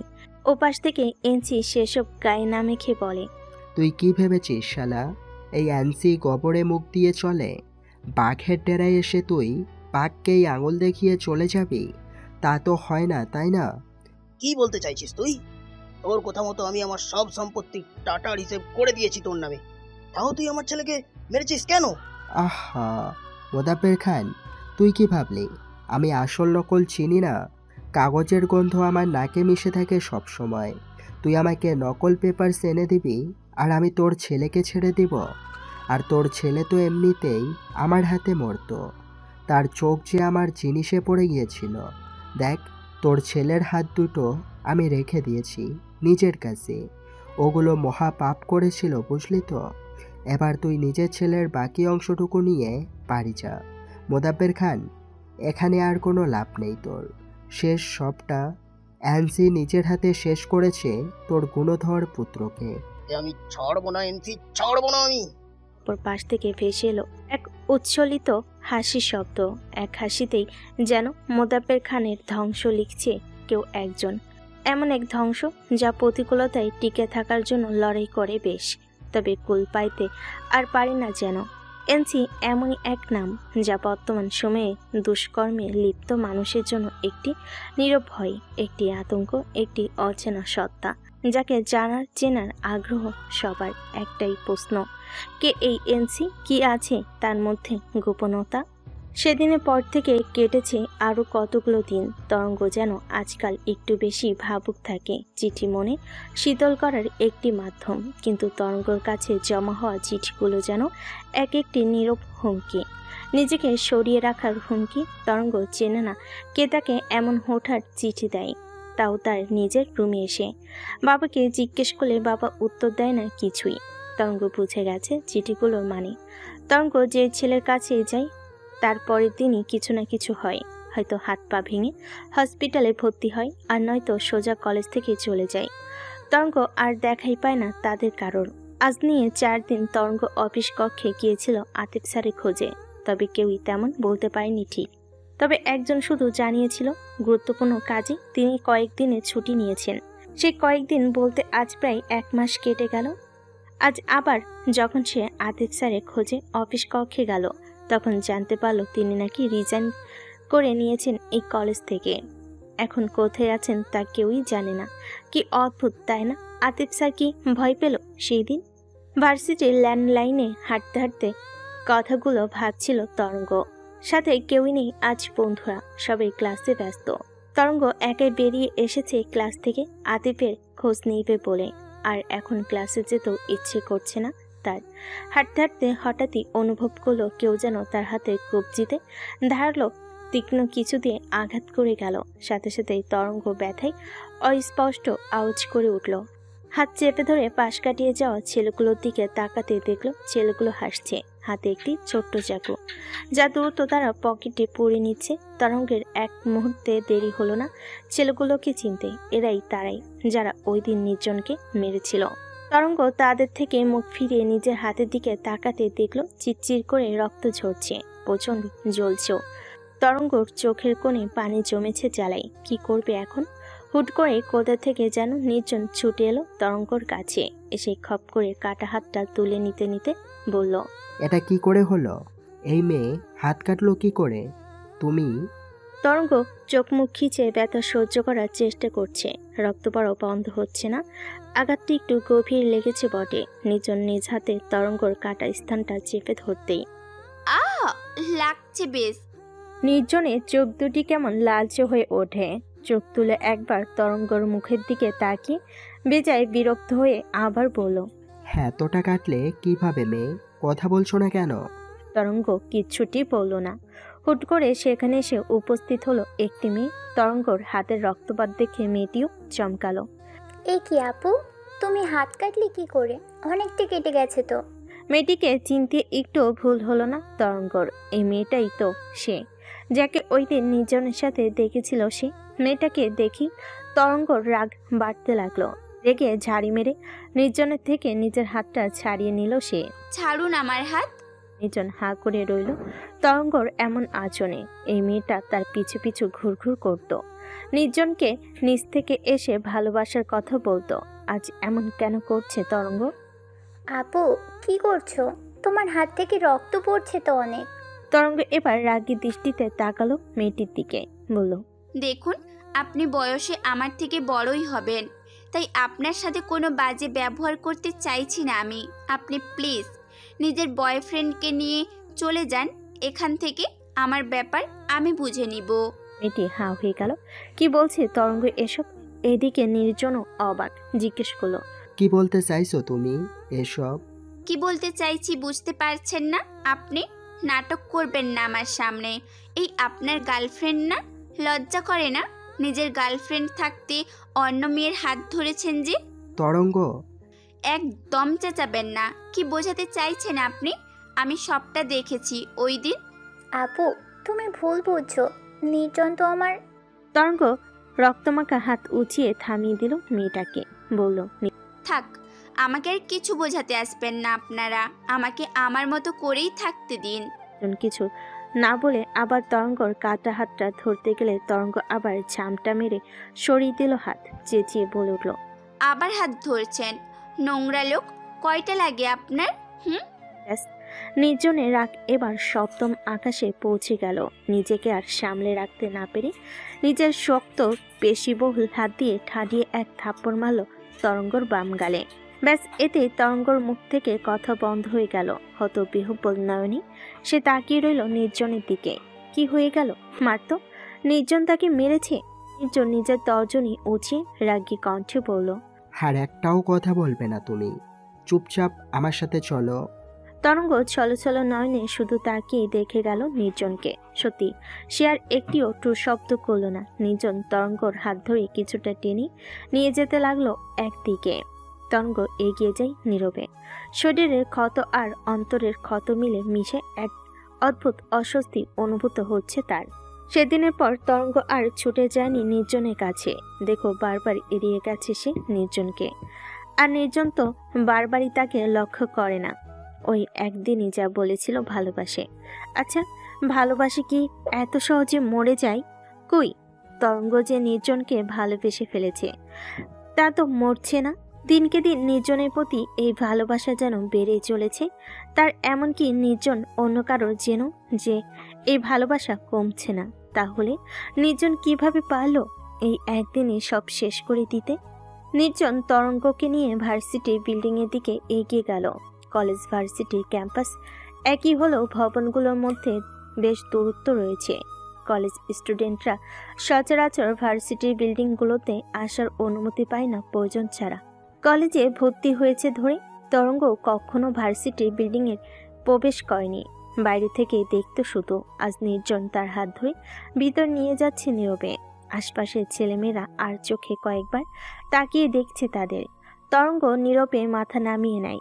কিন্তু নির্জনের সেই দিকে তেমন খেয়াল নেই বললেই চলে। বেশ কিছুটা এগিয়ে যেতে নির্জন তরঙ্গকে নিয়ে বায়োলজি ল্যাবে প্রবেশ করলো। কক্ষটার বাইরে যতটা জনবহুল, ভেতরে তার থেকেও বেশি শুনশান নীরবতা। নীরবতা মানে যে কেউ নেই তা কিন্তু নয়। ল্যাবে অনেকেই উপস্থিত, তবে সবাই নীরবে নিজেদের কাজ করছে। নির্জন একবার চারদিকে তাকিয়ে তরঙ্গকে নিয়ে একটি কোণে এগিয়ে গেল। চারদিকে সাদা পর্দা দিয়ে একটি ছোট্ট কেবিনের মতো করে দেওয়া। ভিতরে ঢুকতেই তরঙ্গ দেখল একটি বেডও আছে এখানে। বুঝলো ইমিডিয়েট চিকিৎসার জন্য এই ব্যবস্থা করা হয়েছে এখানে। তরঙ্গকে চোখের ইশারায় বিছানায় বসতে বলল। তরঙ্গ বসলো কিছু না বলেই। নির্জন এগিয়ে গিয়ে অ্যান্টিসেপটিক আর তুলা নিয়ে এলো তার কাছে। কিছু না বলেই তুলাই বায়োডিন নিয়ে তরঙ্গের কাটা স্থানে লাগিয়ে রক্তপাত বন্ধ করার চেষ্টায় নিমগ্ন হলো। তরঙ্গের চোখ বেয়ে পানি ঝরছে, চোখ দুটো ফুলে একাকার হয়ে আছে তার। নির্জন নিজের কাজের মাঝেই একবার তাকালো তরঙ্গর মুখের দিকে। গালে 5 আঙ্গুলের ছাপ স্পষ্ট, যা নির্জনই দিয়েছে। চোখ নামিয়ে রক্ত পরিষ্কার করতে করতে বলল, এইটুকুতেই এতটা কেঁদে কেটে ভাসিয়ে ফেলছো মেয়ে? তরঙ্গ কিচ্ছুটি উত্তর করল না। নিজের হাতের দিকে তাকিয়ে রইল সে, যেখানে নির্জন সযত্নে ব্যান্ডেজ করে দিচ্ছে। নিজের কাজ শেষ করে নির্জন আবার সরাসরি তাকালো তরঙ্গর দিকে। কথা বলছো না কেন? আপনার গার্লফ্রেন্ড মাইন্ড করবে, আমায় যেতে দিন। আবার একটা থাপ্পড় দিব উল্টোপাল্টা কথা বের হলে মুখ দিয়ে। তরঙ্গ চোরা চোখে চেয়ে বলল, আপনার রাগও আছে? তো তুমি কি ভেবেছো আমি শুধু পরে মারি খেতে পারি ভ্যাবলা আমি? এমনই লাগলো, বোকা বোকা। নির্জন 2 ভুরু কুচকে একভাবে তাকিয়েই রইল তরঙ্গর দিকে। মেয়েটা যতটা চালাকি দেখায় আসলে সে ততটাই বোকা। তো আগে তো এই বোকা ছেলের পেছনেই লাগতে তুমি। তরঙ্গ চুপ রইল। এই কয়েকদিন এড়িয়ে গেলে কেন? সমস্যা কি তোমার? তরঙ্গ এবার মাথা তুলে তাকায় নির্জনের দিকে, অবাক কণ্ঠে বলল, আপনি লক্ষ্য করেছেন তা? কেন, তুমি খুশি হওনি? তরঙ্গ এবার চুপ হয়ে গেল। আমি কিন্তু আমার প্রশ্নের উত্তর পাইনি। কোনো প্রশ্ন? এই কয়দিন এড়িয়ে চলার কারণ কি? অন্য ছেলে পেয়েছো, স্মার্ট, বড়লোক? নিজের মতো ভাবেন সবাইকে। আমি কেন অন্য ছেলে খুঁজবো? আপনি তো অন্য মেয়ে খুঁজে নিয়েছেন, তাই আপনাদের মাঝে আমি আর আসতে চাই না। নির্জন বুঝে নিল ব্যাপারটা। মেয়েটাকে আসলেই এবার ঠাটিয়ে মারতে মন চাইছে তার, কিন্তু তা করলো না। আস্তে করে বলল, আচ্ছা গাধা। কিছু বললেন আমায়? নির্জন উত্তর দিল না, শুধু তাকিয়ে রইল তরঙ্গর মুখের দিকে। ভালোবাসেন আমায়? না। তরঙ্গর মন চুপসে গেল। এভাবে সরাসরি না বলে কেউ। তাহলে আমার হাত কেটেছে দেখে এরকম করছেন কেন? অন্য কেউ হলেও তাই করতাম। তরঙ্গ আর কিছু বলতে পারলো না, নীরব রইল। চলে যাওয়ার তারাও দেখালো না সে, দৃষ্টি তার নিচের দিকে নিবদ্ধ। হঠাৎ অনুভব করলো নির্জন তার বেশ কাছে। নির্জনের নিঃশ্বাসের গতিবিধি তরঙ্গের কান পর্যন্ত পৌঁছে যাচ্ছে যেন। মুখ তুলে তাকে দেখতে যাবে, তার আগে নির্জনের কাছে স্তব্ধ হয়ে গেল তরঙ্গ। নির্জন তরঙ্গর বাম গালে চুমু খাচ্ছে। কেঁপে ওঠে তরঙ্গ, চোখ খিচে বন্ধ করে নিজের জামা নিজের খামচে ধরে রেখেছে। 1-2 করে মোট 5টি চুমু খেয়ে তারপরে সরে এলো নির্জন। ওপেন ইউর আইস তরঙ্গ। তরঙ্গ এক ঝটকায় চোখ খুলে ফেল। আপনা আপনি তার হাত গালে চলে গেল। আমতা আমতা করে বলল, আপনি এটা কি? তখন মেরেছি, তাই সরি হিসেবে চড় দেওয়ার জায়গায় চুমু খেয়ে নিয়েছি, সিম্পল। বলে নির্জন উল্টো ঘুরে বাইরের দিকে হাঁটতে শুরু করলো। তরঙ্গ দ্রুত পেছন থেকে বলে উঠল, অন্য কেউ হলেও এভাবে চুমু খেতেন? নির্জন পায়ের গতি থামায় না, ওভাবেই যেতে যেতে বলল, না, ইটস স্পেশাল ফর ইউ। ব্যথাও দেব, চুমুও খাবো। নির্জনের আর দেখা পাওয়া গেল না, চলে গেল সে। এদিকে তার শেষ কথাটাই হা হয়ে গেল তরঙ্গ। আপন মনে বিড়বিড় করলো, লোকটা এত নির্লজ্জ, দেখে একদমই বোঝা যায় না। ভাবনা থেকে বেরিয়ে ঢোক গিল সে হাতের শুভ্র রঙা ব্যান্ডেজটার দিকে। তাকাতেই আলতো হাসলো সে। আর কিছু না ভেবে বিছানা থেকে নেমে এলো বায়োলজি ল্যাব থেকে। ভার্সিটির বিল্ডিংটা ভেতর থেকে যথেষ্ট সুন্দর। তরঙ্গ আশপাশটা তাকিয়ে দেখতে লাগলো চারিদিকে। বাড়ি থেকে শুধু বিল্ডিংটার মুখ্য প্রান্ত দেখে বোঝা দেয় যে ভিতরে এত বিশাল জায়গা। তরঙ্গ কখনো এই বিল্ডিংগুলোর বাইরে সবগুলো সাইডও ঘুরে দেখেনি, দেখলে হয়তো কিছুটা আন্দাজ করা যেত। বিল্ডিংটার ভেতরেই আবার খোলা একটি মাঠের মতো জায়গা, বাড়ি থেকে দেখে কেউ চিন্তাও করতে পারবে না তা। ক্যাম্পাসের মাঠটা সবুজ ঘাসে ভর্তি আর বড়, আর এইখানের মাঠটা ফুলর করা, তার উপর আবার মাঝ বরাবর আলপনা সহ আরো কত কিছু দিয়ে সাজানো। মাঠের কোণে একটি বাগানবিলাস গাছ, যার ডালপালা ছড়াতে ছড়াতে 3য় তলা পর্যন্ত উঠেছে। সেই তলার করিডোর দিয়ে হাঁটছে এখন তরঙ্গ। গাছটার ভিউ এত সুন্দর লাগছে, তরঙ্গর এখনই ইচ্ছে করছে এখানে ছবি তুলতে, কিন্তু কে তুলে দিবে তাকে এখানে ছবি? এখানে সব সিনিয়ররা, তেমন কাউকে চেনেও না তরঙ্গ। আর না তার কোনো ফ্রেন্ড আছে এখানে। ভাবনার মাঝেই তখনকার মেয়েটা ডেকে উঠল তরঙ্গকে। তরঙ্গ ভুরু কুচকে তাকায় তার দিকে। মেয়েটার হাসি মুখে হাত বাড়িয়ে দিয়ে বলল, আমি তুলি। তোমার নাম তো তরঙ্গ, তাই না? তরঙ্গ হাত মেলে না, আস্তে করে উত্তর দেয়। তুলি বুঝতে পেরে হাত নামিয়ে নেয়, হেসে বলে, ওদিকে তাকিয়ে আছো দেখছিলাম, ছবি তুলবে বুঝি? আমি তুলে দিই। প্রয়োজন নেই। তরঙ্গর এমন ঝাঁঝালো কথার মানেও বুঝে যায় তুলি, তবু সে রাগ করে না, হেসে বলে, আমি জানি তুমি এভাবে কথা বলছো কেন, আসলে তোমার ভুল হচ্ছে একটু। আমার লেট হচ্ছে ক্লাসে, আসছি আমি। বলেই চলে যেতে নিলে তুলি তার হাত চেপে ধরে হেসে বলল, 1:06, এতক্ষণে তোমাদের ক্লাস ছুটি, কিছু কথা শুনে যাও, তুমি আমার ছোট বোনের মতো। তরঙ্গ বেজায় বিরক্ত হয়, এই মেয়েটাকেও সহ্য হচ্ছে না তার একদমই। তার কারণ একটাই, মেয়েটার নির্জনের গার্লফ্রেন্ড। তবু সম্মানের খাতিরে তরঙ্গ কিছু বলতে পারছে না, শত হলেও বয়সে বড়। তুমি জানো ওই দিন নির্জন ভাই কেন মার খেয়েছে? না, জানি না। ওই দিন ছেলেগুলো আমাকে টিচ করেছিল, নির্জন ভাই দেখেছিল, তখন আমাকে বাঁচাতে গিয়েই তাকে মার খেতে হয়েছে। তরঙ্গ চুপ রইল। তবে নির্জন ভাইকে আমি আরও অনেক আগে থেকেই চিনি। ভালো। তুমি তো তাকে ভালোবাসো, তাই না? তরঙ্গ উত্তর দেয় না। তুলি আবার জিজ্ঞেস করলো, কি হলো বলো, ভালোবাসো না তুমি তাকে? বাসি। তাহলে তার ব্যাপারে কতটুকু জানো তুমি? তরঙ্গ বুঝলো না কিছুই, ভুরকুচকে তুলির দিকে তাকিয়ে জিজ্ঞাসা করলো, মানে? তুলি ঢোক গিল, আস্তে করে বলল, তুমি কি জানো নির্জন ভাই যে এতিম? কি বলছেন আপনি? প্রায় 1 বছর আগে নির্জন ভাইয়ের বাবাকে খুন করা হয় তাদের ব্যবসায়িক ঝামেলা নিয়ে। তারপর থেকেই তাদের দুর্দিন শুরু বলতে পারো। নির্জন ভাই পাগলের মতো এদিক ওদিক ছুটেছে নিজের বাবার হত্যার বিচার চাইতে। সংসারেও অনটন দেখা দেয় তাদের, তবে পুলিশ কোনো বিচার করেনি তার বাবার খুনিদের, কারণ তাদের ক্ষমতার জোর বেশি। এদিকে তার বাবার শোকে তার মাও মানসিকভাবে অসুস্থ হয়ে পড়ে। নির্জন ভাই তখন অনেক চেষ্টা করেও ভালো ডক্টর দেখাতে পারেনি নিজের মাকে, কারণ তাদের সমস্ত খরচ চলতো ওই বাজারের মার্কেটটা থেকেই। সেটা যখন অন্য কেউ দখল করে নেয় তখন অসুবিধা শুরু হয় তাদের। নির্জন ভাই অনেক কষ্টে কয়েকটা টিউশন করে সংসার আর নিজের পড়াশোনা চালাতো, আর আমার হাজবেন্ডের ভাতিজাকেও তিনি টিউশন পড়াতেন। কথায় কথায় জানা যায় আমরা সেম ভার্সিটিতেই পড়ি। ভাইয়ের মাস্টার্স চলছে আর আমি তার 2 বছরের জুনিয়র। আপনি বিবাহিত? হ্যাঁ, আমার 4 মাসের একটা বাচ্চাও আছে। তার মানে নির্জন আপনার বয়ফ্রেন্ড না? না, উনি আমার বড় ভাইয়ের মতো, আর আমার হাজবেন্ডেরও ভালো বন্ধু উনি। এখন আমার হাজবেন্ডের ভাতিজাকে পড়াই। চাকরি খুঁজতো আগে অনেক, এখন আর তাও খুঁজে না, বাকি টিউশনগুলোও ছেড়ে দিয়েছে। আমার হাজবেন্ড আর ভাসুরের রিকোয়েস্টে ভাতিজাকে পড়াই শুধু, তাও টাকা নেয় না। তাহলে তার মা সে সংসার চলে কি করে? একটু আগে বলেছি তার মা মানসিকভাবে অসুস্থ। হ্যাঁ তো? একদিন নির্জন ভাই টিউশন থেকে বাড়ি ফিরে দেখে তার মা বাড়িতে নেই, চলে গেছে কোথায় যেন। এরপর থেকে আজ অবধি নির্জন ভাই খুঁজে পায়নি তার মাকে, আদেও বেঁচে আছে কিনা তাও জানা নেই তার। এরপর থেকেই নির্জন ভাই সব কিছু ছেড়ে দিয়েছে, নিজের যত্ন নেয় না, ঠিক মতো খাওয়া দাওয়া করে না, কেমন যেন বেখেয়ালি। তরঙ্গ হা হয়ে রইল, কি শুনছে সেই সব?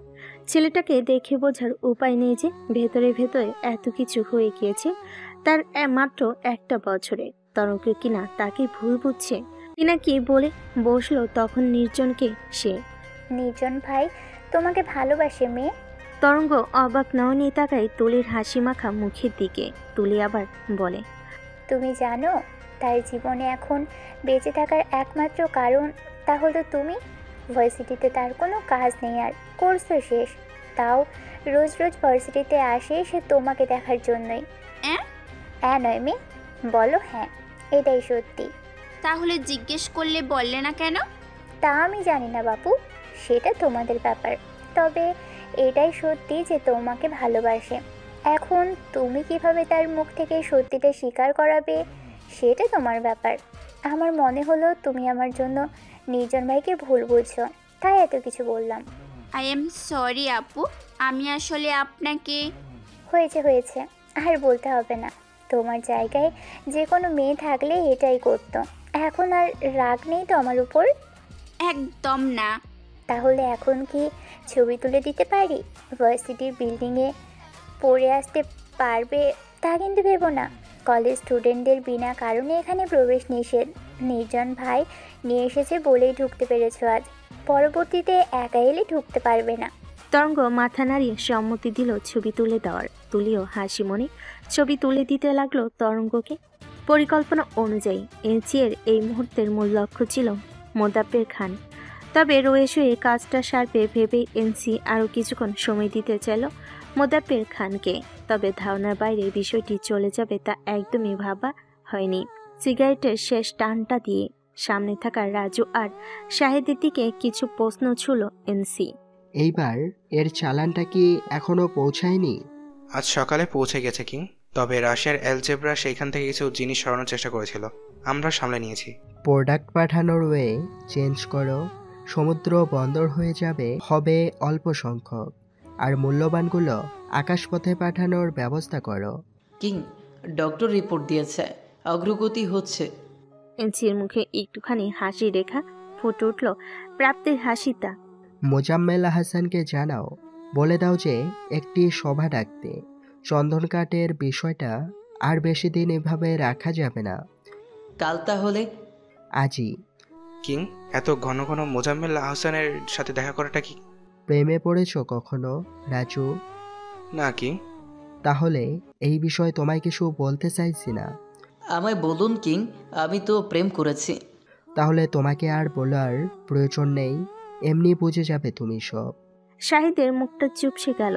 তাদের কিং যে মাঝে মধ্যে এমন অদ্ভুত আচরণ করে তার সম্পর্কে অবগত তারা। এনসি উঠে দাঁড়ায়, সামনে এগিয়ে যেতে যেতে বলল, গাড়ি বের করো সাজু। কোথায় যাবেন কিং? শ্বশুর বাড়ি। একটি উচ্ছলতা যুক্ত রাত, আনন্দ নিতে নিতে ঘুম যেন হাওয়া তরঙ্গর। নির্জন তাকে ভালোবাসে, এই খুশিটা যেন তরঙ্গকে হাওয়াই ভাসিয়ে নিচ্ছে বারবার। ভালোবাসের বুঝি এতটা সুখ? কাশুকা ছেলেটা কিভাবে যেন তরঙ্গর মনে এক্কা দোক্কা খেলে গেল, তার ঠাউর করতে পারল না সে। এখন যে সে নির্জনকে ছাড়া কিচ্ছু ভাবতেও পায় না। প্রেমে পড়েছে তরঙ্গ, সমুদ্রকন্যা প্রেমে পড়েছে একটি শান্ত কুলে যা নির্জন নামে পরিচিত। কিন্তু নির্জনের অতীতের কথা মনে পড়লে তরঙ্গর খারাপ লাগা শুরু হয়ে যায়। ছেলেটা ন্যায় বিচার পায়নি, কিন্তু তরঙ্গ যে নির্জনকে সুখী দেখতে চায়। না, বাবার সাথে একবার কথা বলে দেখতে হবে এই বিষয়ে। ভালো খারাপ মিশলে পুরো রাত পেরিয়ে ভোরের দিকে তরঙ্গর চোখে ঘুম ধরা দিল যেন। সকালে ঘুম ভাঙল পাখির মিষ্টি ডাকে। তবে কথায় আছে না, এক মুহূর্ত আনন্দে কাটলে এক যুগ কেটে যায় দুঃখে। তরঙ্গর আনন্দের সময়টাও বেশিক্ষণ স্থায়ী হলো না। ঘুম থেকে উঠতেই নিজের ঘরে সে আগের মতো একটি চিরকুট পেল। অজানা ব্যক্তির থেকে প্রাপ্ত সেই ভয়ঙ্কর চিরকুট। আজ আবার কি সতর্ক দিল সে? চিঠিটা খুলে বিড়বিড় করে পড়া শুরু করল তরঙ্গ। তোমাকে ছুঁয়ে যাওয়ার প্রতিটা হাত আমি শরীর থেকে আলাদা করে ফেলবো মেয়ে। আজকাল বেশ দ্রুন্তপনা করছো দেখি, তবে তোমার কাজের শাস্তি যে অন্যরা পাবে তা কি জানো তুমি? নিজেকে সামলাও মেয়ে, তোমার সকল অনুভূতি আমায় ঘিরে হবে, আর কাউকে নিয়ে নয়। তুমি শুধুই আমার সমুদ্র কন্যা। তোমায় ছুঁয়ে যাওয়া প্রতিটি স্পর্শ শুধু আমারই হবে, অন্যথায়। স্বাভাবিক কথাগুলো, কিন্তু তরঙ্গর আত্মার পানি শুকিয়ে দেওয়ার জন্য যথেষ্ট এটি। লোকটি কে, কি চাই সে? তরঙ্গকে চাই সে, কিন্তু সামনে কেন আসে না? তরঙ্গর বদ্ধ ঘরেই বা আসে কি করে? কিছু বুঝতে পারছে না তরঙ্গ। হুট করে চিঠির লাইনগুলো মনে পড়তে মাথায় এলো নির্জনের কথা। তরঙ্গের অনুভূতি গতকাল নির্জন তাকে ছুঁয়েছিল। তরঙ্গর হাত ছুঁয়েছে, গালে উষ্ণ চুম্বন করেছে। স্পর্শগুলো যে নির্জনের কাল হয়ে দাঁড়াবে। লোকটি কি তবে নির্জনকে মেরে ফেলবে? তরঙ্গ হাইপার হয়ে যায়। সে কিছুতেই নির্জনকে হারাতে পারবে না, তার ভালোবাসাকে সে হারাতে পারবে না। নির্জনে কিছু হলে যে তরঙ্গ হারিয়ে যাবে চিরতরে। না, তাকে ভয় পেলে চলবে না, কিছু একটা করতেই হবে। কি করবে ভেবে নিজে একটি চিঠি লিখল সেই অজ্ঞাত প্রেমিকের উদ্দেশ্যে। আমি জানি না আপনি কে, কি করে এভাবে আমার ঘরে এসে বারবার চিঠি দিয়ে যাচ্ছেন, তবে আপনার কথাই বুঝতে পেরেছি আপনি আমায় ভালোবাসেন। কিন্তু আপনি কি জানেন ভালোবাসা একপাক্ষিক হয় না? আমি অন্য কাউকে ভালোবাসি আর সেও আমাকে ভালোবাসে। আমি তাকে ছেড়ে আসতে পারবো না। আপনার ভালোবাসাকে আমি সম্মান করি, তবুও বলছি নিজেকে সামলে নিন। আমি কখনোই আপনার ভালোবাসাকে স্বীকৃতি দিতে পারবো না। আশা করি আপনি বুঝবেন বিষয়টা। চিঠিটা ভাঁজ করে নিজের ড্রেসিং টেবিলের উপর রেখে দিল তরঙ্গ। সে জানে না আদৌ লোকটি এই চিঠি পাবে কিনা, তবুও একটি সূক্ষ্ম চেষ্টা। এছাড়া আর কোনো উপায় নেই লোকটির কাছে বার্তা পৌঁছানোর। তরঙ্গ তো তার ঠিকানা, নম্বর, নাম কিছুই জানে না। স্টাডি রুমে সে চিরচেনা অন্ধকার ভাবটি বিরাজমান। মোজাম্মেল আহসানের বাড়িটি সম্পূর্ণ উজ্জ্বল হলো এই একটি রুম, যেথায় সব কিছুই ধোঁয়াশা হয়ে আছে। তরঙ্গ এগিয়ে যায় সেদিকে। বাবার সাথে নির্জনের ব্যাপারে কথা বলতেই হবে। দরজার সামনে দাঁড়াতেই চোখ পড়ল আবার সেই লোকটিকে। বরাবরের মতোই মাথায় হুডি টুপি দিয়ে বসে আছে মোজাম্মেল আহসানের মুখোমুখি। তবে দরজার দিক থেকে শুধু তার পিঠি বোঝা যায়। লোকটা ইদানিং অনেক দিনই আসে এই বাড়িতে। তরঙ্গ খুব একটা গুরুত্ব দেয় না কখনোই, কারণ তার বাবার কাজে এমন অনেকেই আসে। বাবা? মোজাম্মেল আহসান মুখ তুলে তাকায় তরঙ্গের দিকে, তবে পেছন থেকে ফিরে থাকে লোকটি কোনো পরিবর্তন হয় না। Yes princess. তোমার সাথে আমার কিছু গুরুত্বপূর্ণ কথা আছে। হ্যাঁ বলো না। আমি আলাদা কথা বলতে চাই তোমার সাথে। মোজাম্মেল আহসান তাকায় সামনের লোকটির দিকে। লোকটি কিছু না বলেই উঠে দাঁড়ালো। হাতে থাকা মোটা ফ্রেমে সানগ্লাসটি চোখে পড়তে পড়তে পেছনে ঘুরে দাঁড়ালো। তরঙ্গ তাকায় তার দিকে। লোকটি আগে থেকে মাস্ক পরা, এখন আবার চশমা পরায় তার চেহারার বিন্দু পরিমাণও চেনা দায়। লোকটি গটাগট পায়ে পাশ কাটিয়ে চলে যায় তরঙ্গের নাকে লাগে এক কড়া পারফিউমের স্মেল। চোখ বুঝে নেয় তরঙ্গ, এ তো ওয়াইনি স্মেল। কি পরিমাণ ইউজ করে লোকটি। সে যেতেই তরঙ্গ এগিয়ে যায় তার বাবার কাছে, বলতে শুরু করে, আমি একজনকে ভালোবাসি বাবা। মোজাম্মেল আহসান মুখ তুলে তাকায় তরঙ্গর দিকে। মানে? দেখো বাবা, আমি তোমার থেকে কোনো কথা গোপন করতে চাইছি না। যা বলছি সরাসরি বলছি। ওনার নাম নির্জন, আমাদের ক্যাম্পাসেরই স্টুডেন্ট। ওর পরিবার বলতে ও ছাড়া আর কেউ নেই। ওর বাবাকে খুন করা হয়েছে। থানায় মামলা করলেও কোনো প্রকার জোর দেওয়া হয়নি। আমি চাই তুমি সেই কেসটা নিয়ে ওপেন করো আর ওকে সুষ্ঠু ন্যায় বিচার পাইয়ে দাও। এই বিষয়ে আমি পরে কথা বলবো তোমার সাথে, আমার কাজ আছে এখন। মোজাম্মেল আহসানও আর একটি কথাও বললেন না। দ্রুত পায়ে বেরিয়ে গেলেন বাড়ি থেকে। তরঙ্গ ভুরকুচকে রইল। বাবা কি তবে এড়িয়ে যেতে চাইলো বিষয়টা? কিন্তু কেন? ভাবতে ভাবতে স্টাডি রুম থেকে বেরিয়ে যাবে, তখনই পেছন থেকে একটি ফোন বেজে উঠল। তরঙ্গ চমকে পেছনে ফিরে তাকাতেই দেখল টেবিল ওপর একটি ফোন রাখা, ঠিক যেখানটায় একটু আগে ওই লোকটি বসেছিল। তরঙ্গ এগিয়ে যায় সেদিকে। ফোনটা বাবার নয়, হয়তো ওই লোকটি ভুল করে ফেলে চলে গেছে। বাবাকে দিয়ে আসি, বাবাই পাঠিয়ে দেবে না হয়। এইভাবে তরঙ্গ ফোনটা হাতে তুলে নিতেই বাজতে থাকা ফোনে নাম্বারটা দেখে ভুরু কুঁচকে এলো তার। বাবা কল করেছে, মাত্রই তো বের হলো। তরঙ্গর ভাবনার মাঝেই ফোনটি রিসিভ করে কানে তুলো। নিজে থেকে কিছুই বলল না। মোজাম্মেল আহসান ওপাশ থেকে বলে উঠল, আমি সরি এনসি, তৎক্ষণাৎ তরঙ্গ, আশায় আমি কথা বলতে পারিনি। তোমার জন্য একটি ব্যাড নিউজ আছে। তরঙ্গ ভার্সিটির একটা ছেলেকে ভালোবেসে ফেলেছে, নাম নিজম। তরঙ্গ হা হয়ে গেল। তার বাবা এসব বলার জন্য লোকটিকে কল করেছে। তরঙ্গ যার কারণে একটা কথা বলতে চাইল, সবই বাবা ওই অচেনা লোকটিকে বলে দিচ্ছে। এসবের মানেটা কি? কেন বাবা নিজের প্রফেশনের লোককে তরঙ্গের ব্যাপারে বলছে? ভাবতে পারল না তরঙ্গ। ওদিক থেকে মোজাম্মেল আহসান কোনো উত্তর না পেয়ে হেলাহেলো করে যাচ্ছে বারবার। তরঙ্গ একটুও টোর শব্দ না করে কলটা কেটে দিল। কিচ্ছু মাথায় ঢুকছে না তার। হাতের ফোনটির দিকে এক পলক তাকিয়ে ঢুকিল সে। লক স্ক্রিনে ভাসছে সম্পূর্ণ কালো ওয়েলপেপার। তার একদম উপরে কোণে ছোট্ট করে দুটো অক্ষর এনসি। তরঙ্গ কাপা হাতে স্লাইডটা উপরে তুলতে একই লক খুলে গেল। কোনো প্রকার পাসওয়ার্ড দেওয়া নেই ফোনটায়। এমনও মানুষ হয়? এই বিষয়টা ঠিক যতটা অবাক করেছে তরঙ্গকে, তার থেকে শতাধিক অবাক হয়েছে হোম স্ক্রিনে নিজের ছবি দেখে। হ্যাঁ, এটা তারই ছবি, গতকালের তোলা ছবি। ভার্সিটি 3য় তলার করিডোরে বাগানবিলাস গাছটির সাথে যে ছবিগুলো তুলে দিয়েছিল, সেগুলোরই একটা এই অচেনা লোকটির ফোনের ওয়েলপেপারে। এটা কি করে সম্ভব? তরঙ্গর হাত কাঁপছে অনবরত। কি হচ্ছে এসব তার সাথে? তরঙ্গ ধীর সুবুদ্ধি সম্পূর্ণ, তাই তো নিজেকে শান্ত করে নিল কিছুটা। লোকটার সাথে যে করেই হোক কথা বলতেই হবে তার। বুদ্ধি করে নিজের নম্বর ডায়াল করতে নিল ফোনে। 4টি নাম্বার ডায়াল করতে তার ফোন নাম্বারটি লিস্টে সবার আগে চলে এলো, তাও সেভ করা সমুদ্রকন্যা দিয়ে। তরঙ্গ এক মুহূর্ত থেমে নম্বরে একটি কল দিয়ে রাখলো, যাতে লোকটির নম্বর তার ফোনে চলে যায়। তারপর কল কেটেই ফোনে গ্যালারিতে প্রবেশ করলো। এ কি দেখছে সে? গ্যালারির প্রথম ফোল্ডারটির নাম সমুদ্রকন্যা দিয়ে। সেটাই ক্লিক করতে তরঙ্গ এর কতগুলো ছবি ভেসে উঠল স্ক্রিনে। হা হয়ে গেল তরঙ্গ। কোনায় ছোট্ট করে লেখা 6932 ফটো। এত ছবি, সব তরঙ্গের নিজের কাছেও তো তার এত ছবি নেই। তরঙ্গ একে একে ছবিগুলো দেখতে লাগলো। বেশিরভাগ ছবি না জানিয়ে তোলা। এগুলো কখন কিভাবে হলো কিচ্ছু মাথায় আসছে না তরঙ্গের।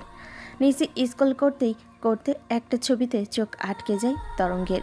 ছবিটি কিছুদিন আগে, যেদিন আতিফ স্যারের সাথে তরঙ্গ গাড়িতে উঠেছিল সেই দিনের।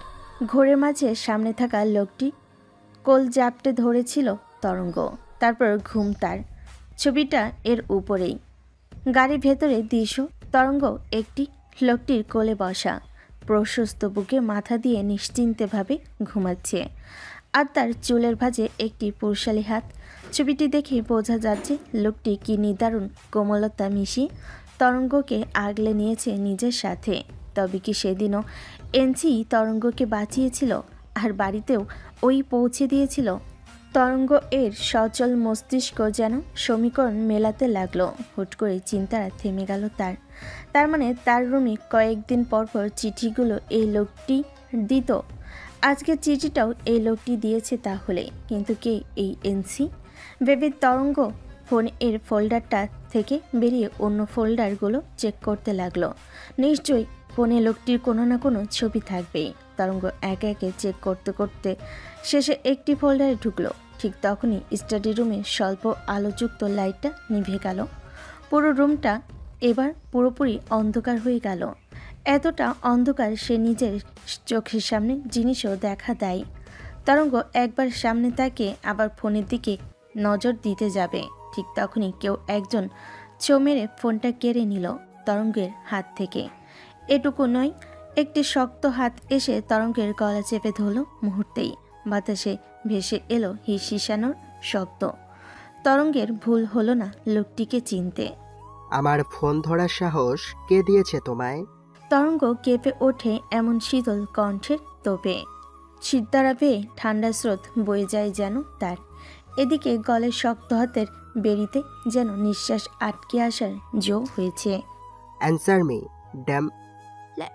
লাগছে আমার। কথাটা শোনা মাত্রই এনসি হাতের চাপ কমালো, তবে তরঙ্গের গলা থেকে হাত সরালো না একেবারে। তরঙ্গ ঘন ঘন নিঃশ্বাস নিচ্ছে, যেন দম ফিরে পেল সে। কে আপনি? আমার প্রশ্ন করার অধিকার কাউকে দেইনি মেয়ে, তুমি এত সাহস পাও কোথায়? ছাড়ুন আমায়। সময় হলে ছেড়ে দিব। কি চান আপনি? আমি জানি আপনি কি কি করেছেন আমার সাথে। কি আপনার? তোমার সাথে না মেয়ে, তুমি পুরোটাই আমার। এসব পাগলামের মানে কি? তুমি কি? হ্যাঁ, তুমি অন্য কাউকে ভালোবাসো? ফাক অফ ইউর লাভ। ছি। একদম সি বলবে না মেয়ে, তুমি জানো না আমি কি করতে পারি? কোনো ধারণাই নেই তোমার। রইল ভালোবাসা, সরে আসো ভালোই ভালোই, নাইলে নিজের চোখের সামনে তোমার ওই ফাকিং ভালোবাসাকে মরতে দেখবে তুমি। You know what, I can do everything bae. Taranga ঘৃণায় কান্না করে দেয়, নিজেকে এনসির হাত থেকে ছাড়ানোর জন্য ছটফট করতে থাকে। তবে এনসি পেশিবহুল শক্তির কাছে যেন তার ধস্তাধস্তি কিছুই না। ছাড়ুন বলছি আমায়, আমি তাকে ভালোবাসি আর কাউকে না। উফ, তোমার এই তেজ, তা কি নাম যেন তার? নির্জন। কাল ভার্সিটির সামনে যদি তার লাশ পাওয়া যায় কেমন হবে সমুদ্রকন্যা? তরঙ্গ থেমে যায়। কি বললো লোকটা? তার নির্জন? না, ভাবতে তো কষ্ট হচ্ছে তরঙ্গ, সইবে কিভাবে সে? একদম না। আমার নির্জনের কিছু হলে আমি নিজেকে শেষ করে দেব। আমার ওকেই লাগবেই। বয়স কত তোমার? ভালোবাসা বুঝো? বুঝি, সব বুঝি আমি। আর আমার ভালোবাসা নির্জন, আর কেউ না, আর কেউ না। শুনেছেন আপনি? শুনেছেন? লোকটি আর একটুও শব্দ করল না। নীরবে তরঙ্গের গলায় থাকা হাতটা স্লাইড করতে করতে নামিয়ে এনে রাখলো তরঙ্গর কাটা হাতের ব্যান্ডেজের উপর আলতো করে। তরঙ্গ তীর করে কাঁপছে, চেয়েও যেন লোকটিকে সরাতে পারছে না। ডু ইউ নো মি সমুদ্রকন্যা? তরঙ্গ উত্তর দিতে পারে না। সে জানে এই লোকটা কে, এমনকি নামটাও কিছুক্ষণ আগেই জেনেছে। আমার পুরো দুনিয়া তুমি। তুমি চাইলে আমার এতদিনের সাম্রাজ্য তোমার পায়ে এনে ফেলবো আমি। তোমার জোয়ারে ভেসে যেতেও রাজি আমি। সারা জীবন তোমার মাঝে নিজেকে গোলাম হিসেবে নিজেকে সঁপে দিতেও রাজি আমি। কিন্তু তুমি শুধু আমার হবে। তোমার মনে অন্য কোনো পুরুষের নাম শুনলেও আমি দুনিয়া তছনছ করে দেব। তার সাথে তোমাকেও ভোগ করতে হবে মৃত্যুসম যন্ত্রণা। কিন্তু তুমি মৃত্যু পাবে না এত সহজে, তোমাকে তো আমার হতেই হবে। কথার মাঝেই এনসি তরঙ্গর হাতের ব্যান্ডেজের উপর চেপে ধরে জোরে। তরঙ্গর ব্যথায় দম বন্ধ হয়ে আসছে, তবু ওর সামনে লোকটির কঠিন শীতল কণ্ঠের সামনে মুখ থেকে কথাই যেন বের হচ্ছে না তার। লোকটি তরঙ্গকে ঝাড়ি মেরে ছেড়ে দিয়ে হনহনিয়ে চলে গেল। তরঙ্গ ব্যথায় নিজের হাত চেপে বসে পড়ল ফ্লোরে। হাহাকার করে কান্না করতে ইচ্ছে করছে তার। নিজের থেকেও বেশি আজ নির্জনের জন্য ভয় হচ্ছে তার। এ যেন এক নতুন যুদ্ধ শুরু হতে যাচ্ছে তার, নির্জনকে রক্ষা করার যুদ্ধ। যে যুদ্ধে তরঙ্গ একা, এমনকি তার বাবা ও তার শত্রু পক্ষ। সবাই উপস্থিত সুন্দরবন এরিয়ার গণ্যমান্য ব্যক্তিবর্গ। বন বিভাগের প্রধানও উপস্থিত রয়েছে এখানে। মূলত মোজাম্মেল আহসানের সম্মেলনে আসার কারণ হলো সুন্দরবনের বন বিভাগ। সরকারি খাতে যে বড় অংশটি রয়েছে সেটা নিয়ে আলোচনা হচ্ছে। বন বিভাগের প্রধান জনাব ফখরুল সাহেব মোজাম্মেল আহসানের কথার পরিপ্রেক্ষিতে বলল, আপনার কথা আমি বুঝতে পারছি মোজাম্মেল সাহেব, তবে সুন্দরবনের দায়িত্বটি বর্তমানে মোদাব্বের খানের হাতে রয়েছে। আপনি তাকে এই সভায় উপস্থিত করেননি কেন? মোজাম্মেল আহসান নিজের সেক্রেটারিকে নির্দেশ দিতেই একটি ফাইল এগিয়ে দিল সবার সামনে। মোজাম্মেল আহসান বলা শুরু করলেন, সরকারের দিক থেকে মোদাব্বের খানকে যে দায়িত্বটি দেওয়া হয়েছে তা তিনি পালন করতে পারেননি, বরং এ পদের সুযোগে তিনি সুন্দরবনের মূল্যবান সম্পদ চন্দন কাঠের চোরাচালান শুরু করেছে। সেই সাথে চন্দন কাঠও সংগ্রহের জন্য গাছে থাকা প্রাণী, বিশেষ করে গাছরক্ষক সাপগুলোকে তারা কোনো প্রকার জ্ঞাননাশক না দিয়েই সরাসরি অ্যাসিড ব্যবহার করে হত্যা করেছে দিনকে দিন। মানে কি বলছেন এসব? হ্যাঁ, এই ফাইলে সবকিছুর প্রমাণ রয়েছে। বিডি সিক্রেটস কমিটির তদন্তে এই সকল তথ্য সংগ্রহ করা গেছে। এবার সকল প্রমাণ আদালতে পেশ করলে আশা করি মোদাব্বর খানের আইনি ব্যবস্থা গ্রহণ করা হবে। এই কেসটা কে হাতে নিয়েছে? বিডি কিডসের কমিটির হেড মিস্টার এনসি। ও মাই গড, আমি তার নাম অনেকবার শুনেছি, তবে কোনো স্বাভাবিক পরিচয় তার পাওয়া যায়নি এখনো। মোজাম্মেল আহসান বাঁকা হাসলেন, বলল, তিনি নিজের পরিচয় গোপন রাখতে পছন্দ করেন। প্রফেশনটাই এমন, বুঝতেই পারছেন। ইমপ্রেসিভ। আমি আজই মোদাব্বের খানের বিরুদ্ধে আইনি ব্যবস্থা নিব, তবে এই মুহূর্তে দায়িত্বশীল কর্মী খুঁজে পাওয়াটা বড়ই মুশকিল। সুন্দরবন যথারীতি একটি বিশেষ খনি বলা যায়। আমার আজকের সম্মেলনটা কিন্তু মূলত এটা নিয়েই। মানে? মোজাম্মেল আহসান একটি পত্র এগিয়ে দিলেন ফখরুল সাহেবের দিকে। এটা আমার মিত্র মিস্টার এনসির পক্ষ থেকে লেটার। এই পত্রটি হেড অফিসে পৌঁছে দেওয়ার দায়িত্ব আপনার। এই লেটারে স্পষ্ট জানানো আছে যে এই মুহূর্তে সুন্দরবনের মতো একটি মূল্যবান সম্পদের খেয়াল রাখতে অক্ষম হয়েছে সরকার।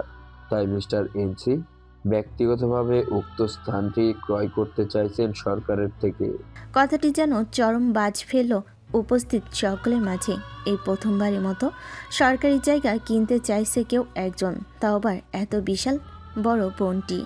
ফখরুল সাহেব অবাক হয়ে কিছুটা চেঁচিয়ে বলল, আপনি আগেও বুঝতে পারছেন আপনি কী নিয়ে কথা বলছেন?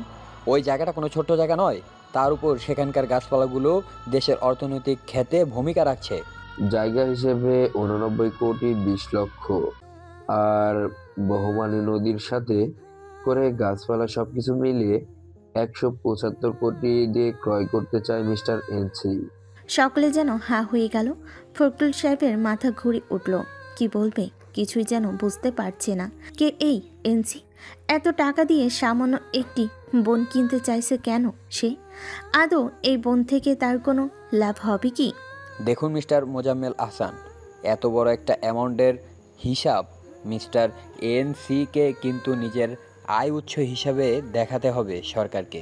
আপনি হয়তো জানেন না, মিস্টার এনসির নিজস্ব এক্সপোর্ট ইম্পোর্টের বিজনেস আছে, যার ব্রাঞ্চ ইতিমধ্যে বড় বড় কয়েকটি দেশে ছড়িয়ে পড়েছে।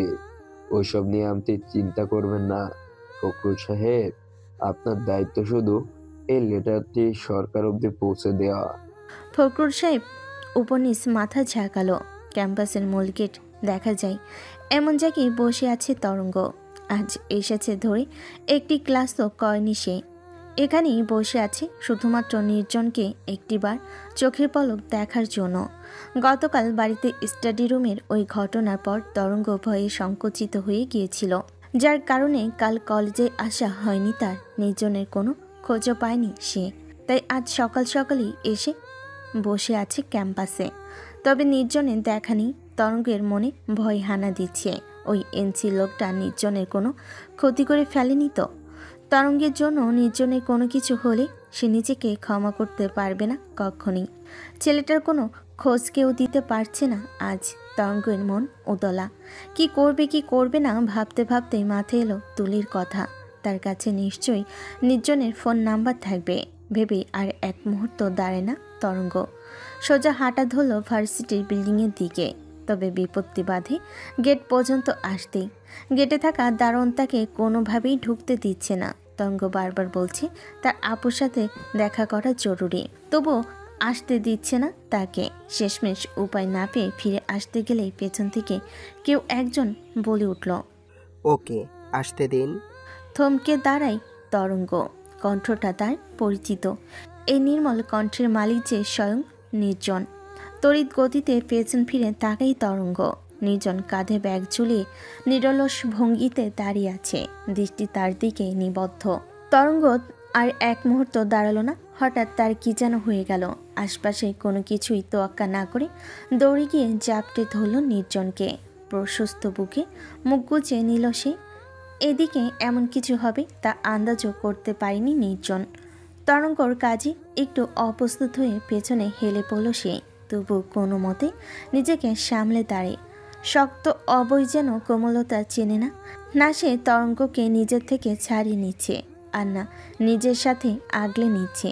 বেশ অনেকক্ষণ কাটে, তবু যখন তরঙ্গ তাকে ছাড়ে না, নির্জন আস্তে করে ডেকে ওঠে তাকে, তরঙ্গ, এই মেয়ে। তরঙ্গর কানে হয়তো কথাটি পৌঁছেছে। ধ্যান ভাঙতেই তড়িঘড়ি করে ছেড়ে দাঁড়ায় নির্জনকে। আশপাশে তাকাতেই লজ্জায় লাল হলো মেয়েটি। ভার্সিটির স্টুডেন্টগুলো তার দিকে কেমন করে তাকিয়ে আছে। তরঙ্গ একবার নির্জনের মুখের দিকে তাকিয়ে আবার অপ্রস্তুত হয়ে মাথা নামিয়ে আমতা আমতা করে বলতে লাগলো, আই এম সরি, আসলে আমি বুঝতে পারিনি। It's okay. এখানে কি কাজ তোমার? আপনার জন্য চিন্তা হচ্ছিল তাই। বাবা, আমার জন্য চিন্তাও হয় তোমার? না, আসলে আমি ভয় পেয়ে। মিথ্যা বলছো কেন? দারোয়ানকে বলছিলে কোন আপুর কাছে যাবে? আমি আপু তুলি আপুর কাছে যেতাম আপনার খোঁজ নেওয়ার জন্য। নির্জন আর চোখে তাকাই তরঙ্গর মুখের দিকে, তারপর বলল, তা ক্লাস শেষ? না, আজকে করব না ক্লাস। তাহলে ক্যাম্পাসে এলে কেন? এমনি। কাল আসনি কেন? আপনি খেয়াল করেছেন? হুম। তাহলে জানলেন কি করে? তুমি বললো। তরঙ্গ চুপ রইল। নির্জন বাইরের দিকে এগিয়ে যেতে যেতে বলল, আসো। কোথায়? পরশু একটা নতুন টেস্টের মিষ্টি খেয়েছিলাম, মজা লাগলো। এখন আবার খেতে ইচ্ছে করছে। তরঙ্গ হাঁটা ধরল নির্জনের পাশে এসে, হালকা হেসে বলল, বাব্বা, আপনি ছেলে হয়েও মিষ্টি পছন্দ করেন? এই মিষ্টি সব ছেলেই পছন্দ করবে, যদি সে সত্যিকারের ছেলে হয় আর কি। মানে? কিছু না, চলো আমার সাথে ক্যাম্পাসের বাইরে যেতে। সমস্যা নেই তো? তরঙ্গ দুদিকে মাথা নাড়ে, তার মানে কোনো সমস্যা নেই। নির্জন আবার বলল, দূরে কোথাও নিয়ে গেলে? তরঙ্গ এবার দুপাশে মাথা নাড়ে। ভয় পাও না মেয়ে? ভয় পাবো কেন? আমার সাথে একা দূরে যেতে চাইছো? যদি কিছু করে ফেলি? খারাপ করবেন না তা জানি। কিভাবে জানো? ভালোবাসলে খারাপ করে না কেউ। কি বললে? কিচ্ছু না। ক্যাম্পাসের বাইরে গিয়ে সামনের একটি রেস্টুরেন্টে গিয়ে বসলো নির্জন। ভার্সিটির একদম মুখোমুখি হয়, এখানে বেশিরভাগ স্টুডেন্টই থাকে সবসময়। তরঙ্গ এর দিকে মেনু কার্ড এগিয়ে দিয়ে বলল, কি খাবে? অর্ডার করো। আপনি না মিষ্টি খেতে এসেছেন, আমিও তাহলে সেটাই খাবো। না, ওইটা শুধু আমার, তুমি নিজের জন্য অন্য কিছু অর্ডার করো। তরঙ্গ চাইল না নির্জনকে অপ্রস্তুত করতে, তাই সরাসরি মানাও করলো না। বেছে বেছে একদম কম দামের একটা কফি অর্ডার করলো শুধু। নির্জন কিছু বলল না। ওয়েটার আসতেই একটা কফি আর একটা পাস্তা অর্ডার দিল। তা দেখে তরঙ্গ জিজ্ঞেস করলো, আপনি না মিষ্টি খাবেন, তাহলে পাস্তা অর্ডার দিলেন যে? এই মিষ্টি অর্ডার দিতে হয় না, জোর করে খেতে হয়। তরঙ্গ ভুর কুচকালো। ছেলেটা কি তার সাথে রসিকতা করছে? করলেও ভালো। তরঙ্গ তো চাই নির্জনকে স্বাভাবিক হাসি খুশি দেখতে। একটু পরে কফি আর পাস্তা আসতে নির্জন তরঙ্গকে ইশারা করলো কফিটা খেয়ে নিতে। তরঙ্গ তাই করলো। কফি খেতে খেতে নির্জনকেই দেখতে লাগলো সে। ছেলেটা এক মনে সামনে বসে ডায়েরিতে কিছু হিসাব করছে, পাস্তাটাও খাচ্ছে না। তরঙ্গ একবার ভাবলো তাকে বলবে খেয়ে নেওয়ার কথা, কিন্তু আবার ভাবলো হয়তো গুরুত্বপূর্ণ কিছু নিয়ে ব্যস্ত, তাই আর বলল না কিছুই। তরঙ্গ এর কফিটা শেষ হতেই নির্জন মুখ না তুলেই পাস্তাটা এগিয়ে দিল তরঙ্গর দিকে। তা দেখে ভুর কুচকালো তরঙ্গ। এ মা, আপনি আমাকে দিচ্ছেন কেন? আপনি খান না। আমি খাই না এসব। তাহলে অর্ডার দিলেন কেন? তোমার জন্য। খেয়ে নাও।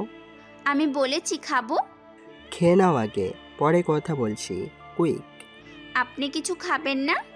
মিষ্টি। তরঙ্গ হার মানল। নির্জনকে ব্যস্ত দেখে নিজে খেয়ে নিতে লাগলো পাস্তাটা। খাওয়া শেষ হলে নির্জন উঠে দাঁড়ালো। টেবিল থেকে একটা টিস্যু নিয়ে এগিয়ে এলো তরঙ্গর দিকে। ঠোঁটের কোণে লেগে থাকা সসটুকু মুছে দিয়ে হুট করে সে করে বসলো এক অদ্ভুত কাজ। তরঙ্গ এর ধারণার বাইরে ছিল যা একদম। নির্জন নিচু হয়ে তরঙ্গর গালের পর 4-5টা চুমু খেয়ে নিল ফটাফট। তারপর সোজা হয়ে উঠে দাঁড়িয়ে বলল, সো সুইট। এদিকে তরঙ্গ হাঁ হয়ে আছে নির্জনের এমন কাজে। ভাবতে পারেনি ছেলেটা এমন একটা কাজ করে বসবে। বাইরে গিয়ে একটু ওয়েট করো, আমি আসছি। তরঙ্গ আমতা আমতা করে বলতে নিল, মানে বিলটা আমিই দেই? টাকার গরম দেখাচ্ছ আমায়? চিন্তা করো না, এইটুকু সামলে নিতে পারবো আমি। তরঙ্গ আর একটি কথাও বলতে পারল না। নির্জনও কাউন্টারের দিকে এগিয়ে গেল। বিল মিটিয়ে বের হতেই দুজন আবার রাস্তা পার করে ক্যাম্পাসের গেটে দাঁড়ায়। নির্জন এপাশ ওপাশ তাকিয়ে বলল, ক্লাস তো করোনি আজ, এভাবে মিস দিলে তো গোল্লায় যাবে সব তোমার। সামনে থেকে এরকম ক্লাস মিস দিও না। তা এখন কি বাসায় যাবে নাকি? কথাটা শেষ করতে পারল না সে। হুট করে কোথা থেকে যেন একটি হাত এসে ঘুষি মেরে বসল নির্জনের মুখে। ছিটকে পড়ল নির্জন। হুট করে এমন হয়ে চমকে গেল তরঙ্গ। হুট করে মাথায় এলো এনসির কথা। লোকটা নির্জনকে মেরে ফেলবে। মাটিতে লুটিয়ে পড়ল নির্জন। তরঙ্গ ছুটে গিয়ে তাকে আগলে নিতে লাগলো। আপনি ঠিক আছেন? উঠুন প্লিজ। এখান থেকে চলে যাও তরঙ্গ। না, আপনার এই অবস্থা, ওরা মেরে ফেলবে আপনাকে। আমি যাব না আপনাকে ছেড়ে, যাব না। আমি বলছি চলে যাও, আমার কথা শোনো। তরঙ্গ নাছর বান্ধা কোনো মতেই ছাড়ছে না সে নির্জনকে। মারতে থাকা একটা ছেলে এসে তরঙ্গকে টানতে টানতে আলাদা করলো নির্জনের দিকে। এরা সেদিনই সেই ছেলেগুলো যারা সেদিন তুলির সাথে খারাপ ব্যবহার করেছিল। আর তরঙ্গর হাতেও ছুরির আঘাত করেছে এরা। নির্জনকে মারতে মারতে টেনে হিসে নিয়ে এলো মাঠের মাঝখানে। চারদিকে স্টুডেন্টের ভিড় জমে গেল মুহূর্তেই। ছেলেগুলো নির্জনকে মারতে মারতে বলল, খুব বার বেড়েছিস না তুই। আজ আজ দেখ কি হয় তোর জমকে নিয়ে এসেছি আজ। বলে ছেলেটা তার দলের আরেকটি ছেলেকে নির্দেশ দিল, এই ডাক বড় ভাইকে। নির্জনকে মারতে মারতে যেন মাটিতে মিশিয়ে দিচ্ছে ছেলেগুলো। একটিবারও ঘুরে মারতে পারছে না। বারবার শুধু তরঙ্গকে দেখিয়ে বলছে, ওকে ছেড়ে দে, যেতে দে ওকে, ওর কিছু হলে মেরে ফেলবো একদম। কি শুনে কার কথা? ছেলেগুলোর ভয়ে চারিদিক থেকে কেউ এগিয়ে আসছে না। না কেউ তরঙ্গকে ছাড়াচ্ছে আর না নির্জনকে বাঁচাচ্ছে। মুহূর্তে ভার্সিটি গেট দিয়ে প্রবেশ করলো ছেলেগুলোর সেই তথাকথিত বড় ভাই ও তার দলবল। সকলের হাতে ছুরি, চাপাতি, আরও কত রকমের অস্ত্র শস্ত্র। মূল উদ্দেশ্য এখন তাদের একটাই, নির্জন নামে ছেলেটাকে মেরে লাশ করে দেওয়া। একে একে এগিয়ে এসে ঘিরে ধরল নির্জনের চারিদিকে। এদিকে তরঙ্গ বারবার চিৎকার করে বলছে নির্জনকে ছেড়ে দিতে। কাঁদতে কাঁদতে চোখ মুখের অবস্থা করুণ করে ফেলেছে সে। নির্জন নিজেকে ছাড়াতে চেয়েও পারছে না। ছেলেটা তাকে ধরে রেখেছে যে।